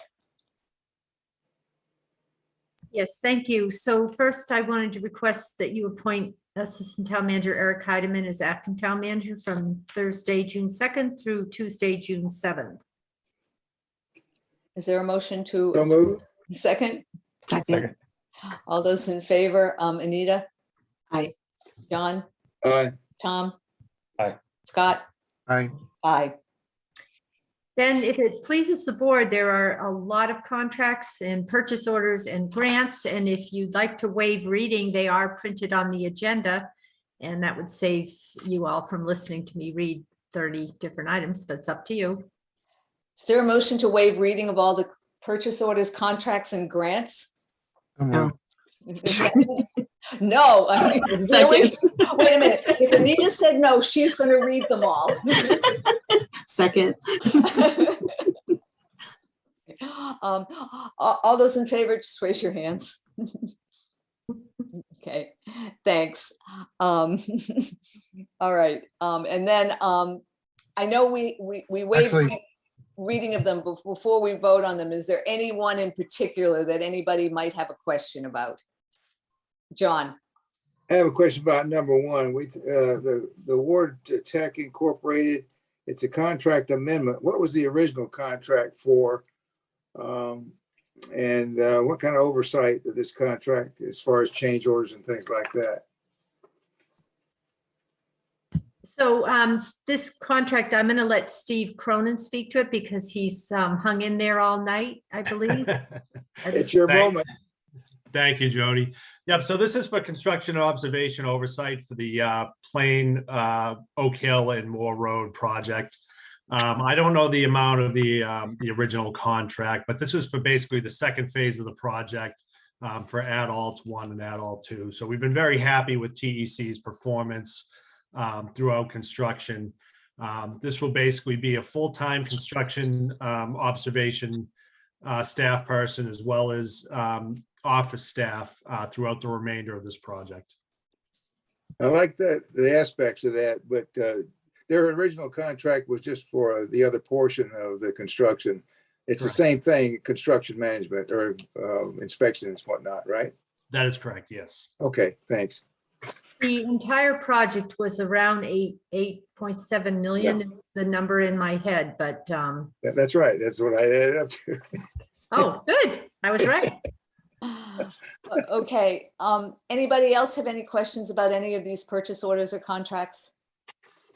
All right, seeing none, is there a motion to approve all of the contracts, purchase orders, and grants as listed on our agenda of May 24th, 2022? So moved. A second? Second. All those in favor, Scott? Aye. Tom? Aye. John? Aye. Anita? Aye. Aye. Okay, correspondence. Is there a motion to waive reading of correspondence? So moved. And second? Second. All those in favor, just wave your hand. All right. And finally, is there a motion to adjourn? So moved. And a second? Second. All those in favor? All right.